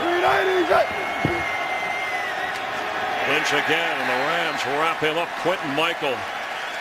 Chris Long had a terrific day so far. They asked him about, are you living up to that #1 billing? With these, he said, I don't know how. It's not his fault he got drafted as high as he did. He said maybe 20 sacks, people, but I'm just playing as hard as I can no matter what the situation is, and it's not just about the sacks. He's got his motor redlining at all times. He's got his foot on the gas pedal. He's very smart, as you see right here on this sack. That play was made with his eyes, not taking the bait and turning and falling down into the play, into the fake.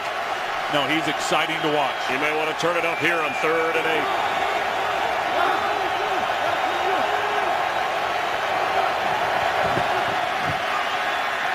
Jackson completes for a first down to Doug Baldwin. Jackson completes to Baldwin. Tell you, that is a good illustration of the arm strength of Tavares Jackson. Torn chest muscle or not, that guy can put velocity on the football. He's now 10 out of 18, 115 yards. He had that touchdown zip to Sidney Rice, overcoming those 2 early interceptions, Quentin Michael and Chris Chamberlain. They're going to run it with Lynch. He's not going anywhere. Watch Chris Long, and listen, when you're a good defensive end, people try to chop you down, and they try to get you off your feet. And here he's just going to elude the chop. As you saw Giacomini trying to get him there, and now he's going to ride him a little bit. He's just such a clever player, and I love when people say he's an overachiever. That's garbage. This guy's very, very talented. On 2nd down 8. Lynch. It'll be 3rd down for Seattle. He touched the ball 37 times last week. That's 18 carries so far today. And he's only averaging 2.5 yards a carry. Yeah, and they'll keep feeding him. He has leaned out. I mean, you go back and look at him over the last couple of years and what he looks like physically now, he's got to be down 10 or 12 pounds. And he's able to get that many touches, as you mentioned last week. On 3rd and 5. Let's go. Look for Baldwin again out of the slot, top of your screen. 5 wide receivers, and for Mike Williams, incomplete. It'll be 4th down. He's frustrated because there was an opening. And Pete Carroll wouldn't say it, Tim, but you did. Mike Williams is not playing top-notch football. Well, he had big numbers last year, and listen, we all remember he was the number 10 overall pick of the Detroit Lions and really went in there and laid an egg, and his preparation was awful. Got a second opportunity back with the Seahawks to get with the Seahawks last year and really took off and played great. He's had a hamstring this year and just has not been able to make it happen in terms of the production. Ryan's boot. Austin Pettis. And a good tackle because he had another 5 or 6 yards of running room. That's Heath Farwell on the special teams play. And Chris Long with that tender ankle. Rams trail by 3. Along with Tim Ryan, Chris Myers, Jamie Maggio down on the field, and hope you're enjoying this Rams-Seahawk NFC West showdown here in St. Louis. 8:35 to go in the 3rd quarter. On 1st and 10.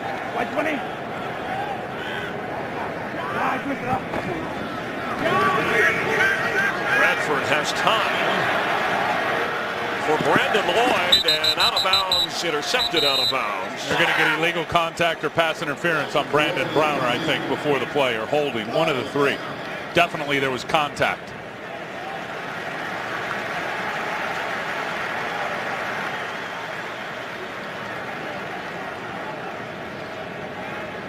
Prior to the pass, illegal contact, defense, 5-yard penalty, automatic, 1st down. On Brandon Browner, the 6'4" corner, former Canadian Football League player.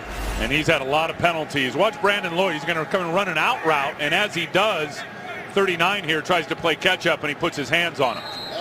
Right there is the illegal contact. And the Rams thought any of those double moves might work against those tall corners to great success. So 1st and 10 Rams. Browner has done that a lot this year. The illegal contacts, the holdings, and the pass interferences.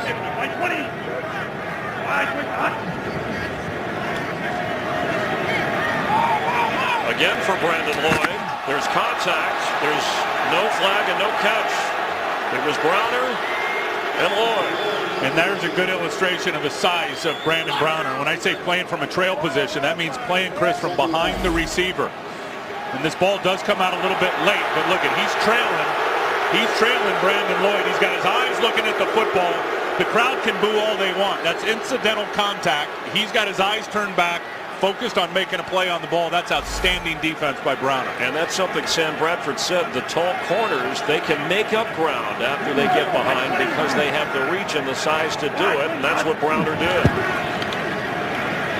Got it. And the ball's out. That's a fumble, and the Seahawks are on it. And they fumble it, and then it's recovered again at the 25-yard line. Man, Chris Clemens is good. Earl Thomas wound up with the football after Chris Clemens forced the fumble. Well, they're on their 3rd left tackle now, and watch Chris Clemens right here go around Hughes, the left tackle, and he's just going to go around him and then swat the ball out from Sam Bradford from behind. Whap! There goes the ball. It comes out. McDonald tries to pick it up. Now it gets kicked around, and then Earl Thomas eventually grabs it. And Chris Clemens is so good. His 6th sack of the season, and of course, nobody else on Seattle has more than 1. But that's the turnover that Pete Carroll said his team had to create. On 1st down, Tavares Jackson is going to keep it and slides down around the 16-yard line. Tavares Jackson, remember, injured that pectoral muscle on a running play against the Giants, and he said when he ran against Cincinnati, they teased him. Well, and it was a lot like that play right there out to his left. You saw Marshawn Lynch just talking to him. Marshawn Lynch was sitting out in the flat over near the sideline. There was not a defender within 10 yards of number 24. Lynch is going to end up leaking out here by the numbers as Tavares is surveying the field. Surveying. See all those defenders go down the middle?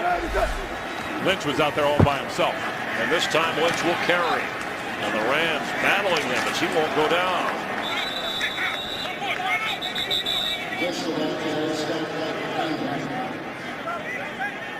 The turnover battle, when the Seahawks win that with Pete Carroll, they're 7-0. In fact, Pete brought it up that he's 53-0 back at USC when he won the turnover battle. Right now, the Seahawks have turned it over twice. The Rams just once, as that is CJIU coming over to the sideline in pain. Yeah, and you see that left wrist is already casted up. He was inactive a bunch of games this year because of it. Looked like he retweaked it on that play.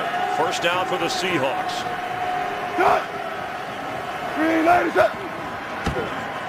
Pressure and tipped away by Gibson. It'll be 2nd and 10. Jerry Gibson, part of that defensive line rotation with Robert Quinn and CJIU. Yeah, and you know what? Those are the guys. CJIU is playing even some defensive tackle now. They've had to put some defensive ends in there to play defensive tackle, and because they just, frankly, have not had a lot of production out of the interior defensive linemen. They have to play better. In particular, Fred Robbins, who was terrific last year, who has not done much this year. 2nd down. Sidney Rice hangs on. He's belted right away by Stewart. And it'll be short of the 1st down. So 3rd and short. Seahawks trying to come up big in the red zone here. They'll need a yard for a 1st down. Interesting as they're bringing in the smaller receivers down in the red zone and taking the 6'4" Sidney Rice and the 6'5" Mike Williams off the field, who certainly have a height matchup advantage on those smaller corners. 3rd and 1. Lynch is the fullback the way they line up. And he gets the carry. Marshawn Lynch has a touchdown, Seahawks. 6th straight game he's had a rushing touchdown.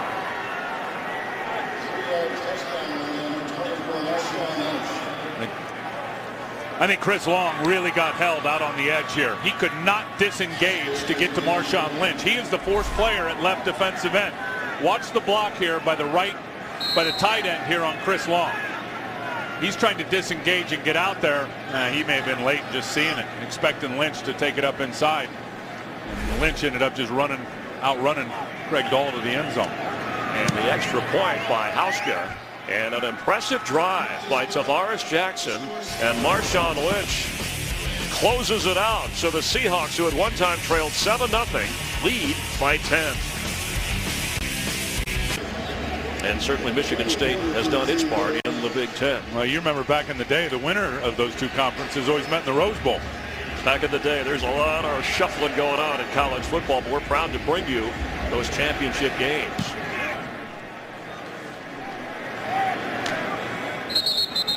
Quinn Porter will down it, and the Rams, trailing by 10, will come out to the 20-yard line to take over on offense after they couldn't stop Marshawn Lynch.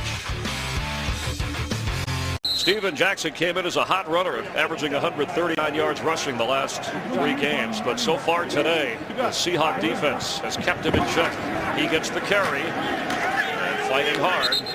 It'll be second down. Cam Chancellor on the tackle. We've heard a few of those body-rocking collisions in the hole today by Cam Chancellor on Steven Jackson. That was the old wham play where they bring the tight end and block the defensive tackle, leave him unblocked. There was a big hole there for Steven Jackson until Cam Chancellor flew up into the combat zone and closed it. No huddle for Sam Bradford. Jackson lines up as a receiver on 2nd and 7.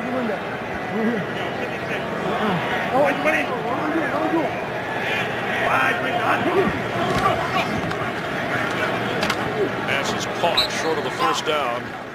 Austin Pettis on the grab. Let's get a game break and check in with Kurt Menefee. Phillip Rivers hooking up with Vincent Jackson, who has 148 yards receiving in this game against Chicago. The most important thing is that touchdown tied it at 17. However, the Bears have come back and they're at the 1-yard line. Chris and Tim. All right, Kurt, speaking of 1 yard, that's what the Rams need on 3rd down. Trailing 17-7.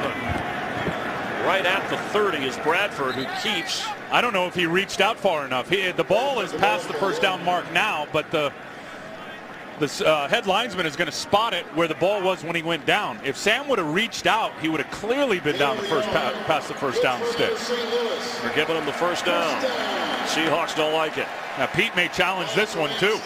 And I'm telling you, where Sam Bradford came down with the football, it looked like it was short of that line to gain. That's what he's discussing. Bradford is 6'5". Reached forward.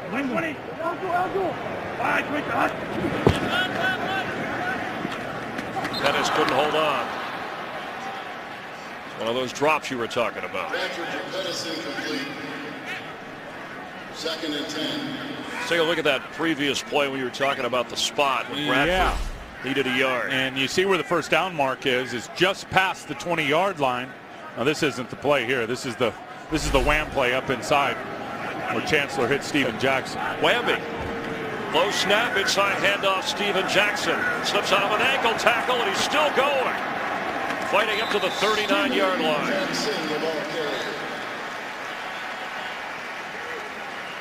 You don't want to get him angry. Well, now maybe it's time for one of those emotional outbursts that we saw against the New Orleans Saints for Steven Jackson to start just leading the way here. Look at him, man. He just, obviously his line stays disengaged with the blocks, but he was a big part of just pancaking Chris Clemens out there on the edge. There's another 3rd and 1.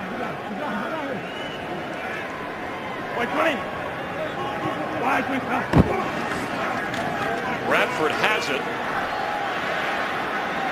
And has to throw it out of bounds. The Seahawks were ready for that. Chris Clemens putting pressure on Bradford once again. Yeah, Chris Clemens, he's just been around too long. You're not going to fake him out on a 3rd and 1, trying to sell the hard run action inside, especially when it's away from him. Looked like he wanted to go to Spock, Steven Spock, the tight end, who's covered. Where are the tight ends in this game? I mean, I know Illinois Mike was hurt last week, but you got 1 catch from the tight ends in this game for -1 yards by Spock, and then he compounded that loss with a stupid penalty that took 15 more off of it. 8th punt for Donnie Jones, and Leon Washington fair catch back at the 15-yard line. Seahawks have the lead, they have the football, and their defense has been all over Sam Bradford. Daniels, offensive coordinator with Bradford. Frustration. You're looking at those photos. There's 2 photos of every play. One right before the snap, one when the quarterback gets ready to throw. And what Josh McDaniels is looking at, look, we talked about this. We studied this. We didn't execute this. It's kind of like you when your son comes home with that bad algebra grade. Son, we talked about this. I can't help him with that. On first down, they're going to throw the football. And completing up across the 21 is Michael Robinson, the fullback. Jackson's pass complete. Get coverage of every NFL game with NFL Mobile. Call ** NFL now. So Marshawn Lynch keeps his touchdown string going. Steven Jackson's string of 100-yard games may be coming to an end here with just over 2:40 to go in the third quarter on 2nd and 4. Cut! 390! Lynch fighting hard across the 25-yard line. Lynch, the ball carrier, tackled by Laurinaitis. James Laurinaitis made the stop, and it is a first down. That's a nice block by Anthony McCoy out on the edge, who clears out the edge right there on Laurinaitis. And then they're going to try to strip it and start ripping at it. You see Justin King there, and then Darian Stewart ends up finishing it off. And they didn't stop him from getting the first down. I'll tell you, though, that tight end, Anthony McCoy, on the touchdown run and on that run, just secured the edge and then bumped off to the backer. He's played well here blocking. Leon Washington is in the game. The Rams bottle him up. Leon Washington, the ball carrier. Chris Long has just been wreaking havoc in the backfield. And here you're going to see Chris. There's that stance I was talking about. Look at that balanced frog stance, which really allows him to lead with his hands. You see the hands, the first thing that comes up, and he wipes off Giacomini as Giacomini tried to block him. Chris has been a wrecking crew in the backfield. Loss of 1. Stance is ugly, though, isn't it? It's uglier to the guy who he tackles. This is Lynch. He stays on his feet. Looked like he was going to the ground. Lynch, the ball carrier, tackled by Gordon. It'll bring up third down. They need to get out to the 37-yard line for a first down. That's what Lynch, you always hear Lynch, they say he's a split-legged runner, right? Every guy you ask says he's a split-legged runner. Watch as his legs widen out here. Darian Stewart comes in and takes out one leg, but because his legs are always so wide, he's got a wide base, hard to get him chopped down to the ground when you take a knee out, and he picks up some significant extra yards. An important defensive stop needed for the Rams. Could be a tipping point. They trail by 10.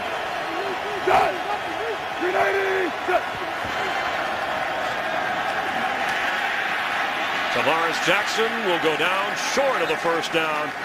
So the Ram defense gets the stop it needed. I think Chris just did his best Vlade Divac. Now he's laughing at himself. He had a chance to get Tavares Jackson, and a nice block was picked up, but eventually James Hall got there. Watch, and here's Chris right here. McQuiston, they're all tangled up. There's a, And Mark Clayton is back to return the punt. First time we've seen him today. And you know why. Austin Pettis, absolutely, Chris. The last punt return got rolled up. And that is the end of the third quarter. Seahawks 17, Rams 7. Fox NFL Sunday will continue after a break from your local Fox station.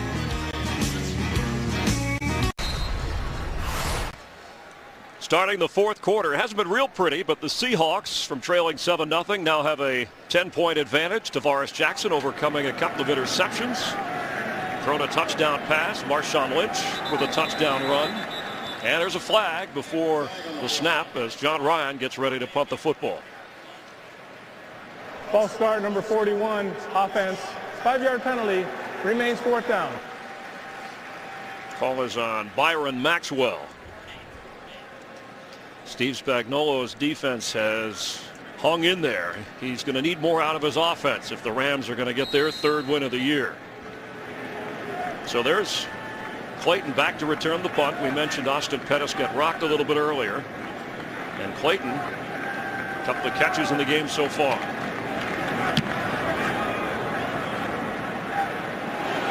He'll let it go. What a punt. Punt goes into the end zone. It almost stuck at the 1-yard line. A 71-yard boot by John Ryan. Hey, don't forget Thanksgiving. Packers, Lions, Green Bay the only undefeated team. Of course, the defending Super Bowl champs. Aaron Rodgers had 3 more touchdown passes today.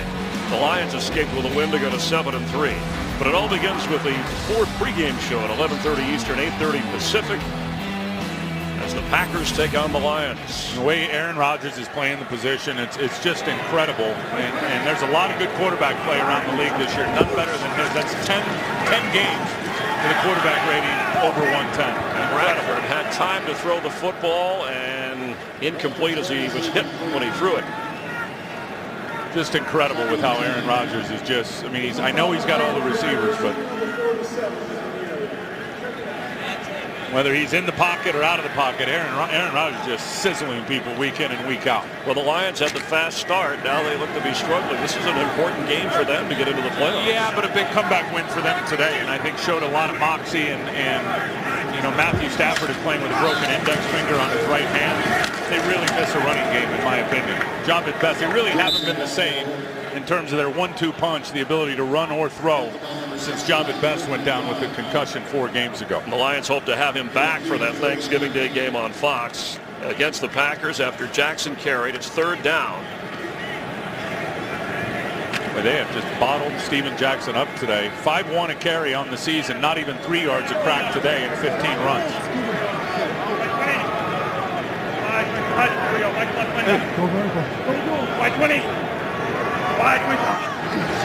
Extra pressure is picked up. Bradford's throw is incomplete. Intended for Steven Jackson, but running with him was David Hawthorne. And you know, fans have been wondering about Bradford. Has he regressed? I mean, certainly the numbers would tell you that. We know there are injuries. We know he's been injured.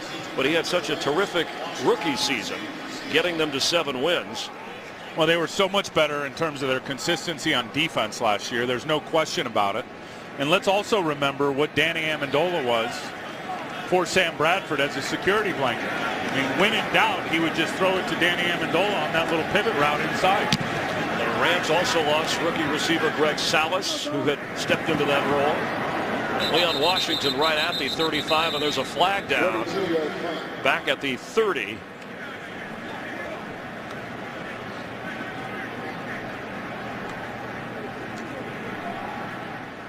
Prior to the kick, ineligible player number 50 of the kicking team was downfield. That 5-yard penalty will be added to the end of the play.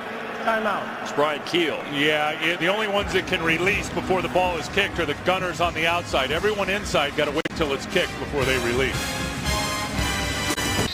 The Ram offense frustrated by the Seahawks defense. These two teams will play again in 3 weeks on Monday night up in Seattle. Seahawks with a 17-7 advantage and the football. Marshawn Lynch carries. Marshawn Lynch with a big first down gain. Let's get a game break and check in with Kurt Benefield. Well, you guys were talking about the Lions and the Packers in the NFC North. Don't forget about the Bears. Jay Cutler hooking up with Johnny Knox. Great adjustment there for the touchdown. 24 yards on the reception, and they're up by 2 scores over San Diego now as they approach the end of the 3rd quarter. Chris and Tim. And they're looking for their 5th win in a row. What's happened to the Chargers? What's happened to Jay Cutler and Mike Martz? It's a good thing. On 2nd and 1, Marshawn Lynch fighting for that first down. I'm not so sure. Right at midfield. Yeah, I think they got it. I think he definitely crossed over the 50. Yep, That's they're right giving him the first down. Yeah, and you know what? Neither one of these backs have been able to run, Chris, with success today in terms of what they've been used to doing. And there you see the numbers, and not even 3 yards a carry for Steven, barely over 3 for Marshawn Lynch. But the yards after contact in terms of their ability to break tackles, I think a big part of it is the issues and the changes they've had with their offensive line. There's no question in my mind Marshawn Lynch misses John Moffitt and James Carpenter on the right side. Tavares Jackson on first down will slip it to Marshawn Lynch. There's a penalty flag back behind where the quarterback was standing at the 43 of Seattle. Knocked out of bounds by Michael. Holding, number 67, offense, 10-yard penalty, repeat first down. We're just talking about the offensive line adjustments, and that's one of those new starters because of injury. 7th penalty on the Seahawks. No, and you know what? The two guys that were in there, and John Moffitt, the rookie out of Wisconsin, and James Carpenter, the first-round pick out of Alabama, those guys struggled a little bit early, but they had really started to find their groove. And you know how the O-line is. It's a band of brothers. Those 5 guys play together. They're used to playing together. They miss those 2 young players out on the right side, and Tom Cable, when he goes back and watches the tape, the offensive line coach, there he is. He'll see it. He looks like a bouncer. I wouldn't want to get him angry. 1st and 20. I got your back, bro. Thanks. Leon Washington is the back. Tavares Jackson wants to throw and does, completing. That's Golden Tate all the way inside the 45 of the Rams. Jackson complete to Tate. And you know, Tavares Jackson, a 16-yard gain after such a rough start. The guy's playing hurt, and he's hung in there, and he's got the Seahawks on their way to their 4th win. 2nd and 4 for the And it's not like the pressure hasn't been in his face all day long. I mean, there have been a number of sacks and a number of pressures in this game on Tavares Jackson, and he just keeps hanging in there. Washington. They bring it 3rd and short as the clock continues to run here in the 4th quarter. Tackled by Stewart.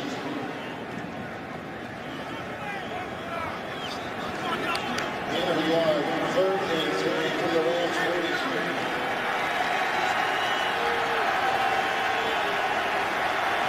Ram defense needs a stop on 3rd and 3.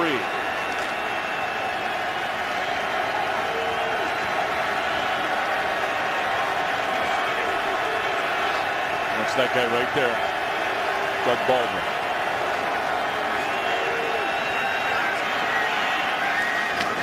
Forsett makes the catch right at the 40. Boy, this will be a favorable spot if he gives it to him at the 40. C.J. Ayu in coverage hit him right away. And it's going to be 4th down based on the current spot. Gain of about 3, 4th and short. And Justin Forsett needs to know where the sticks are at the 40-yard line. You got to get enough depth so where you know when you catch that ball and you get hit right away, you've already got your forward progress past the 1st down threshold. 4-year veteran, a teammate of Marshall Lynch when they were at Cal. Forsett made the catch. The spot has them short of the 1st.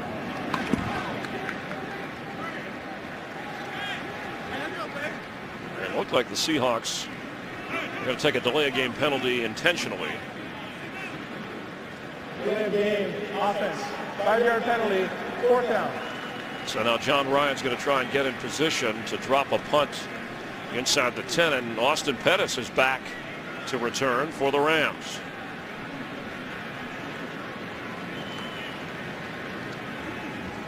A 1st quarter touchdown, Brandon Lloyd from Sam Bradford, and that's been it for the Rams.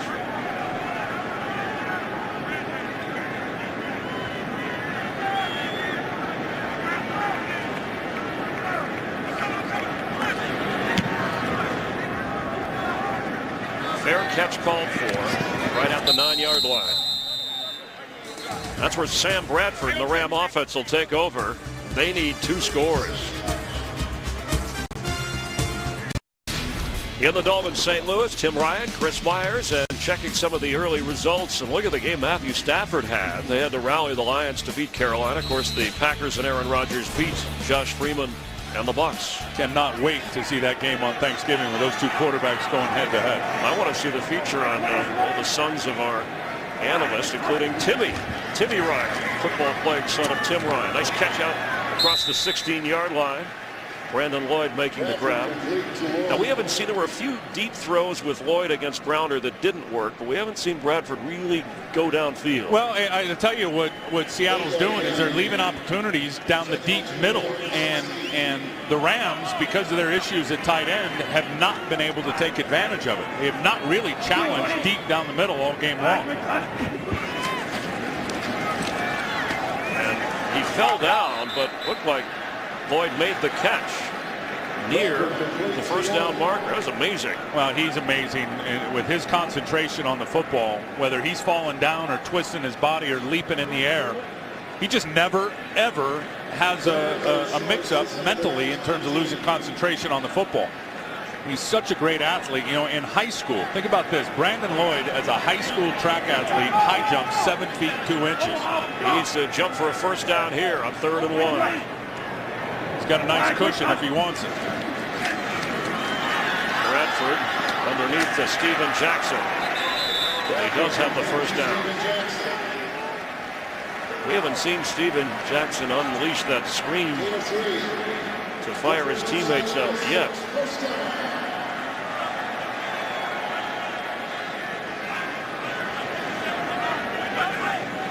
His 3rd catch of the game. Bradford trying to get away from the rush and does. Incomplete. Mark Clayton right in the chest. Yeah, that's Sam Bradford's arm strength. Now, Clayton's got to be able to catch that, and you never let that ball get into your body. You got to go pluck it with your hands. He was running back towards. He was running back at it, but you got to catch it with your hands. When you got a quarterback that has this much velocity on the ball, and there's the pressure by Raheem Brock, but off the run, that thing's got zip on it, and it hits Clayton right in the chest plate and bounces off. But I like what they're doing here. This spread fast pass, just get it out and move yourself down the field. White 20. Pressure, Clemens comes around the back. And the pass, incomplete, intended on the other side for Brandon Lloyd. Bradford for Lloyd, incomplete. It'll be 3rd and 10. And Browner covering. The tallest corners, the tallest tandem of corners in the NFL. Brandon Browner 6'4", and Richard Sherman at 6'3", have done a good job today against Bradford and the Ram receivers. White 20.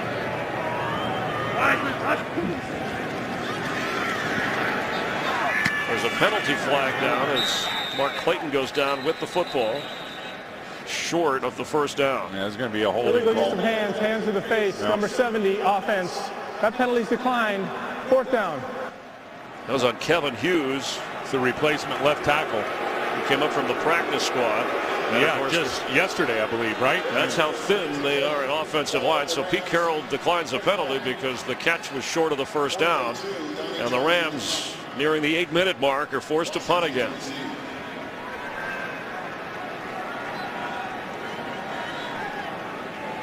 Now, I can't imagine that. Promoted from the practice squad, and a few days later, you're trying to block Chris Clemens out on the edge. 10th punt for Donnie Jones. The ball is loose. It's still loose. Looked like the Seahawks got back on it. And that's a big-time recovery by Byron Maxwell. Or the Rams would have been golden down there after Leon Washington muffed the punts. Seahawks have a 10-point lead here in the 4th. Sponsored by Chevrolet and their award-winning cars, trucks, and crossovers. A major scare survived for Seattle on first down. They go to Marshawn Lynch trying to find room and out across and stays in bounds the 24-yard line. Let's look at that major moment there on the fumble punt. This may be the play of the game, honestly, and Pete Carroll will take notice. Watch Byron Maxwell, as he recovers this fumble, just get ejected by 2 Rams, and I don't know how he hangs on to that ball. I mean, if you lose it there and the Rams recover it down inside your 15-yard line, this game could very easily turn out much different than it is. So Seattle hangs out of the football. The 10 punts by the Rams today, a season high. But Pete Carroll's defense has done an amazing job here today against the Rams. And now with Marshawn Lynch carrying the football, the clock, enemy of the Rams. And remember last week, Lynch the ball for against the Ravens. Marshawn Lynch, he carried, there was a stretch of 7 straight touches. At about the 5:50 mark, they chewed up the clock and just played keep away from the Ravens so they couldn't get back into that game. Yeah, and he had a huge third down conversion. We talked about that earlier. He is just a workhorse in his conditioning. I talked about his weight loss earlier. Already 26 runs in this game. And he's got a couple of catches. So he's already touched the ball 28 times, and we still got almost 7 minutes to go, 6.5 minutes to go here. And he lined up as the fullback, and here comes a penalty flag. Lynch scored on a touchdown run, lining up in this formation. They need a yard on third down. False start, number 67.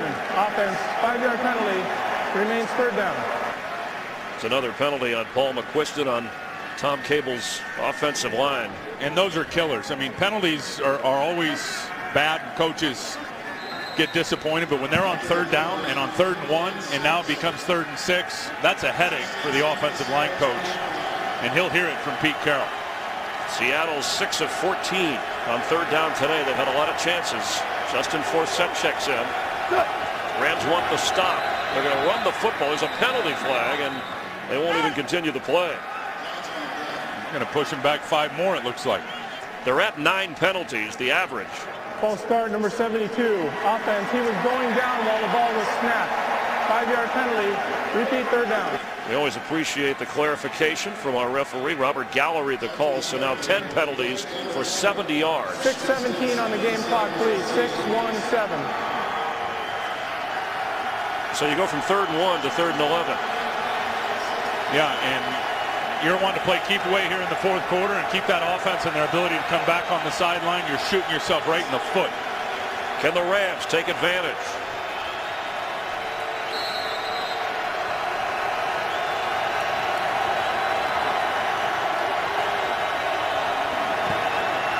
Forsett goes nowhere. You need a big play, go to James Laurinaitis on defense. And then Rams called a timeout here.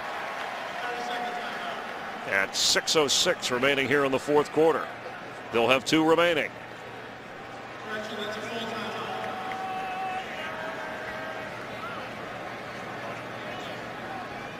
You know, those types of penalties, I think, is exactly what Tom Cable and Pete Carroll were trying to avoid. And a lot of those were the young guy, youthful mistakes. When you talk about Moffitt and Carpenter, it's been the veterans making them today. John Ryan standing at his own goal line to punt. Well, and it looks like with single press out here, you're going to have 8 coming for the block. Let's see if it's a disguise. Yeah, it is. They're going to come out and vice it right here with 2 and go for the return. And Mark Clayton is back again to return for the Rams. It was Pettis last time. He calls for the fair catch this time. Fox tonight, enjoy a huge helping of all new comedies that'll get you in the mood early for the holidays. It's a Thanksgiving celebration like you've never seen before. Don't miss Animation Domination tonight starting at 7 Eastern. That's 6 Central on Fox. And after the 63-yard punt, the Rams will take over at their 23-yard line, and their fans hoping for some 4th quarter magic from Sam Bradford. I'll tell you their issue is they're getting slammed. The Rams in time of possession and ball control and third down, and it all is a result of their first down stuff. They have done really nothing as a first down team in this game. And Bradford goes down. Chris Clemens and Red Bryant sandwiched the Ram quarterback. And Red Bryant goes by 2 guys here. I mean, for a big dude that is known as a run stuffer and a physical, violent hitter, watch him here. He's going to go past the guard and then pick up somebody else and go by, I believe, the tackle. So there he goes by the guard. Now he's going to go by the tackle. He's going to turn and just clothesline Sam Bradford, which really starts the sack. 2nd and 19. That ball is tipped and intercepted. That's the big guy, Red Bryant. And he did. They drop him into coverage. Well, the ball was batted in the air by Brandon Mebe. Did you see that athleticism? He catches the ball off the tip. He's in coverage, and then he just stiff arms Austin Pettis right to the ground. Looks like a fullback. Mebane gets the block. Now watch big 79, Red Bryant. Comes off of Pettis. There's big 79, 340 pounds to corral it on the run. And then he's going to jab Pettis right here. Watch this. Oh, he switches hands. You see it? He puts it in the left hand. Well, back Sit down, son. His Pop Warner days. So that's that's impressive. That's his first career interception, as you might guess. They hang on to that football for Big Red Bryant. And here goes Marshawn Lynch, his 27th carry of this game.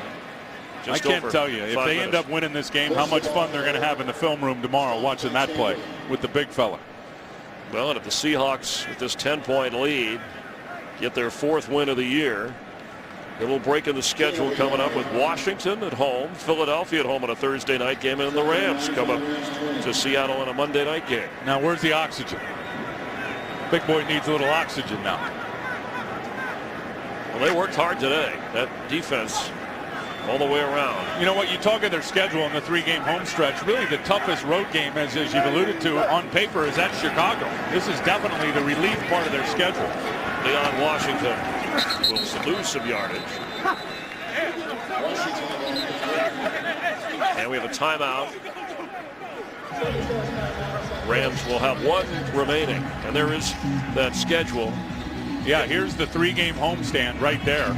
Washington loses today. Philadelphia going to be going against the Giants on Monday night. A rematch here with the Cardinals, and at Chicago and San Francisco at home, who they lost to in the opener. So Seahawks could get to 500 or better. Last year, remember, the 7 wins got them into the playoffs, and people criticized that, but they did win the playoff game, remember, against the New Orleans Saints, shocking everybody. And it looks like San Francisco, as they're hammering the Arizona Cardinals right now, they're going to get their 9th win of the season. 9-1 for the 49ers. Incredible. That is an amazing story. And Jim Harbaugh's outstanding coaching job, keeping the pressure on the Packers for that #1 seed in the NFC at this point of the season. So 3rd now and 11 for Seattle in field goal range. Rams have 1 timeout remaining. Forsett has room, and Justin Forsett gets down into the end zone. Touchdown, Seahawks.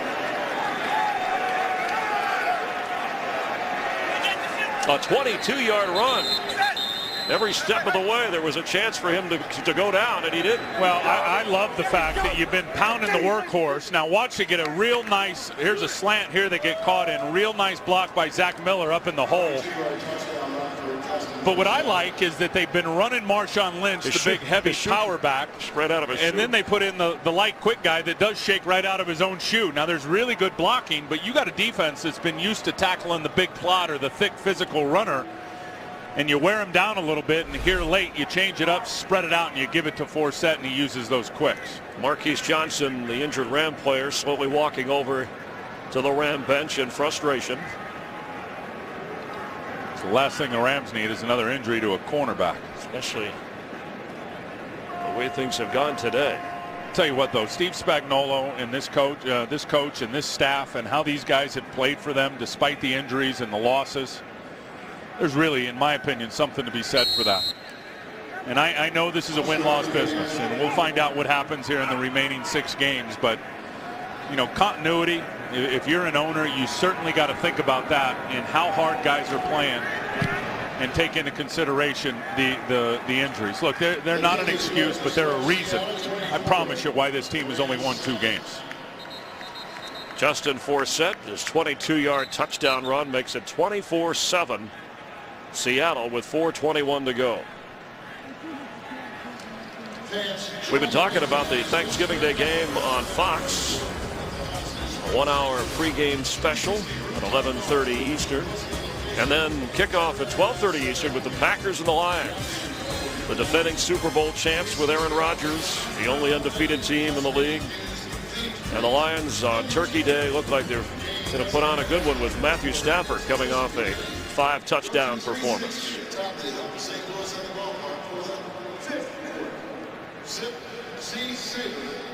And you know, Chris Long talked about Steve Spagnuolo. We talked to Chris on Friday and said, tell me about Coach. He just said, you know what, the guy's consistent, win or lose.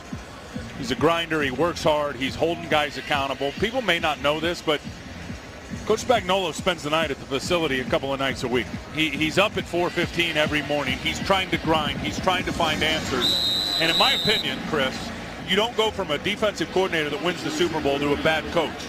There's many, many things that you can put your finger on to why this Rams team is frankly not very good. Quinn Porter out of the end zone. And a good return out to the 24-yard line. Sam Bradford had a touchdown in the first half, but nothing good here. Well, he's just been inaccurate. I mean, that ball's not even close to Steven Jackson. The pressure has certainly gotten heated up here in the second half. And then there's a sack force fumble, and then the pick here as Mebane gets his hand up, and then his comrade, the big D tackle Red Bryant, intercepts it. Very, very difficult second half for Sam Bradford, and really give the Seahawks the credit because the pressure. They turned it up here in the second half. Didn't have a sack in the first half, 3 here in the second half. Well, and Sam Bradford took responsibility as well. We know he missed a couple of games with the ankle injury, but he said he had played well. And here's a guy used to winning games in college at Oklahoma. As a rookie, won 7 last year with the Rams, but admitted that it kind of starts to get to you as Ben Obamanu walks off injured for Seattle. Well, he even told us that you start to doubt yourself whether or not you can have success in this league. He can have success in this league. He just needs help around him, as all quarterbacks do. Pass is complete. There's Lance Kendricks. Where has he been? The rookie tight end all game. His first catch.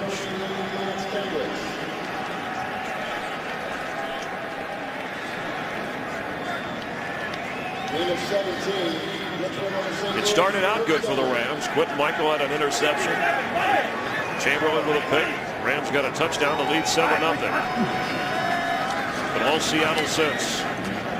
It's Kendricks again out across the 45. Well, this defense has just been overwhelming. I mean, there's not even 200 yards of offense to the St. Louis Rams. And Pete Carroll, who historically, and he was a corner and a safety in college, I mean, he's always been a very, very bright defensive-minded guy, and he's got these guys humming pretty good right now. You saw what they did to Baltimore last week. You guys are playing good defense, sound defense.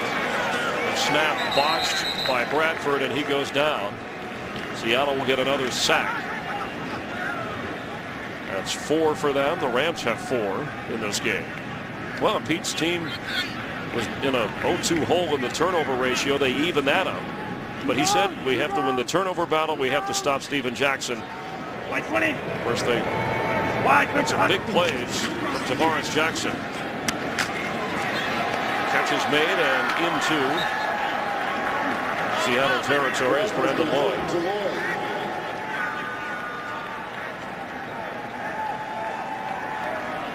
I mean, the offense for Seattle has been okay. Lynch has had a couple of nice pops. Tavares has made a couple of real nice throws, in particular touchdown. But this game is being won by this defense and by their return game with Leon Washington with the punt return. Bradford's throw to Kendricks. He cannot hold on. And there's going to be another fine for Cam Chancellor hitting a defenseless player. You could hear the helmet-to-helmet on that. Yeah, you cannot launch your body and hit. You can't hit defenseless guys above the neck anyway. You certainly can't launch and do it. He'll have an envelope in his locker this week. And Kendricks had a foot injury that they were concerned about anyway in this game, which is why he wasn't playing more. Listen to this. You want to play receiver in this league?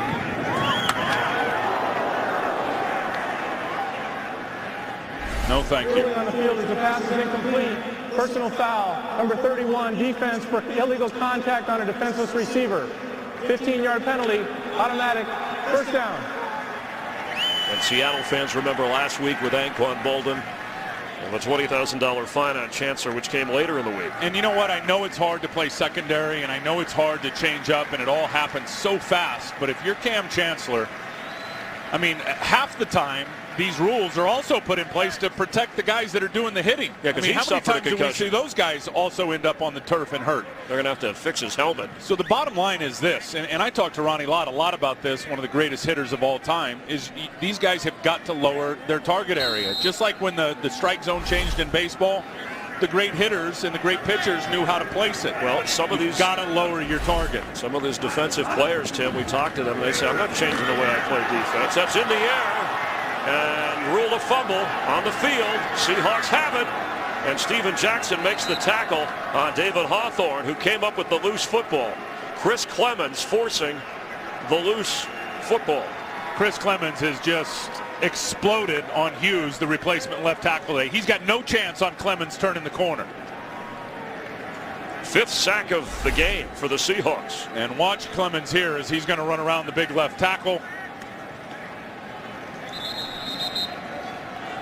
Yeah, and an empty hand coming forward. There's clearly a fumble. A challenge coming out here. This will be a futile challenge because the hand is coming forward and the ball's already gone by Sam Bradford. St. Louis is challenging the ruling on the field of a fumble. We'll review the play. Seahawks won a challenge earlier in the game that was a big one on 3rd down. Right now it's 24-7 Seahawks, 2:20 remaining in the 4th.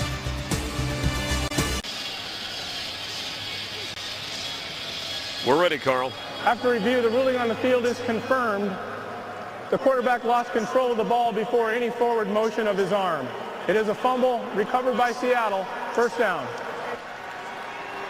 And that's the 5th sack in this game by the Seattle Seahawks. And you'll see Clemens come from the backside. There's the empty hand coming forward. And only 14 coming into the game. One of the worst in the National Football League at turning up the heat. And they've got 5 today, 2 by Chris Clemens. He's now got 7 on the season. And you called it a futile challenge, and it was the last time out. So the Rams lose the timeout. I said futile. I was trying to cover for you. Yeah, well, that's how we say it on the West. Oh, you're a West Coast I'm a West Coast. I'm not buying your excuse. Okay. You were excited as the Seahawks try and run out the clock and take it to the 2-minute warning. I want to talk about the Seattle team possibly with this 4th win. They hang on here, and the schedule that you talked about. I mean, what Pete Carroll has done in 2 years here is quite impressive. So we've hit the 2-minute warning here in the 4th quarter, and the Seahawks are up 17. On 2nd down and 9, there was some question about this team this year signing Tavares Jackson at quarterback. You know, they showed some interest in Matt Lyon, Carson Palmer.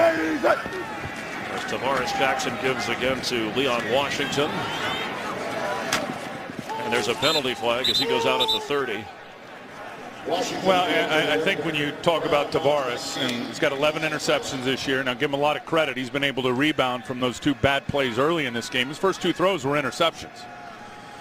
But there's still question marks in my mind. And I think when you talk about the next 6 games in the evaluation, and who knows what's going to happen with the 49ers. I mean, you don't know what's going to happen. They could still certainly be right in this division race. Number 72, offense, 10-yard penalty, 2nd down. We talked about their schedule and the 3-game homestand and really just one tough road game at Chicago. And again, you worry about yourself, not about San Francisco. So they'll keep battling, but I think the biggest thing they need to do in the next 6 games is find out if that guy right there, number 7, is the quarterback for the future to lead the Seattle Seahawks football team. And they've already started talking about Marshawn Lynch, a contract for him, the 25-year-old running back who had another touchdown today and ran tough for 88 yards. There's another flag. Flag on the play. But the 2nd youngest team in the NFL, the Seahawks, and the turnover continuing. False start, number 67, offense, 5-yard penalty, 2nd down. Well, I know this. It's a quarterback-driven league, and you can win some games with marginal quarterbacks. And I think Alex Smith is a great testament to that in San Francisco. Now, he's played better, and I'll give him a lot of credit. But when you look around this league and you look at the Aaron Rodgers and you look at the Tom Brady's and you look at the dynamic quarterbacks, Ben Roethlisberger, those are the guys that win the championship. It's not just about getting to the postseason. It's about bringing home the Lombardi Trophy. And it's hard to do that with an average or below average quarterback. And there are some good ones available in the upcoming draft. I mean, a great example. Look at it. A couple years ago, 3 years ago, Arizona was in the Super Bowl with behind the arm of Kurt Warner. Well, look at what Andy Dalton has done for Cincinnati as a rookie. Today's game produced by Mike Burks. Director is Tom Yohe, whose brother Ty works the Fox box. Associate Director Brian Biederman. Broadcast Associate Matt Saldana. And up here in the booth, Emmett McGuire, James Petralco helping Tim and I out. Also want to thank our guys at Tape, Pat Caballero and Don Vermillion. Did you get Sosna? Mark Sosna. I was going to ignore him today because he was complaining about mentioning how I said his name last time. He still sweeps up the truck when we need it, which we appreciate. Frank Phillips and his technical crew, Kevin McCloskey on audio. We also want to thank Dave Pearson of the Seahawks, Ted Cruz of the Rams, and their staffs who help us get ready for the broadcast. And we appreciate all of you tuning in and watching the NFL on Fox every week. The crew, we really enjoy bringing you the games wherever they are and who's ever playing. And Pete Carroll enjoys what he does. Players were telling us, hey, it's real. That sideline enthusiasm and energy. Well, he looks like he's got his second win, too, doesn't he? Does he look especially fresh and clear-minded today? I guess a win will do that for you. Seahawks will go to 4-6 as they take a timeout. They have the Redskins at home, and then we mentioned the Eagles and the Rams on a Monday night before they go to Chicago, where the Bears are playing. That could be a wild one. We've been talking all afternoon here about the Packers and Lions. I love it, the NFL on Thanksgiving, and Fox brings you a special one here with the Super Bowl champs undefeated against the upstart Lions, who need every win they can get, battling those Bears in that division. No, it's going to, I'll tell you what, with the exception of this one with San Francisco running away with the lead so far, every division is congested. It's going to be a great finish, finishing up November into December. Fair catch called for, so the Rams with 16 seconds left and no timeouts will take over and be in a hurry to get back to work. They will get the Arizona Cardinals next, and then they're on the road at San Francisco, that Seattle game we talked about, and then they face the Cincinnati Bengals. It's just been a disappointing year for a team that had the arrow pointing upward. Well, you see there 181 yards, and I said it in the open. This team will go as number 39, Steven Jackson, goes. And Chris, he never got it going today. 15 carries, only 42 yards for the running back over the last three, who's been well over 100. That was the big stop and really the turning point early in this game for Seattle defensively and shutting down that run. But for Marshawn Lynch, he wins the battle over Steven Jackson as Pete Carroll and the Seahawks go to 4-6. We'll have more from St. Louis and Seattle's 24-7 win in a moment.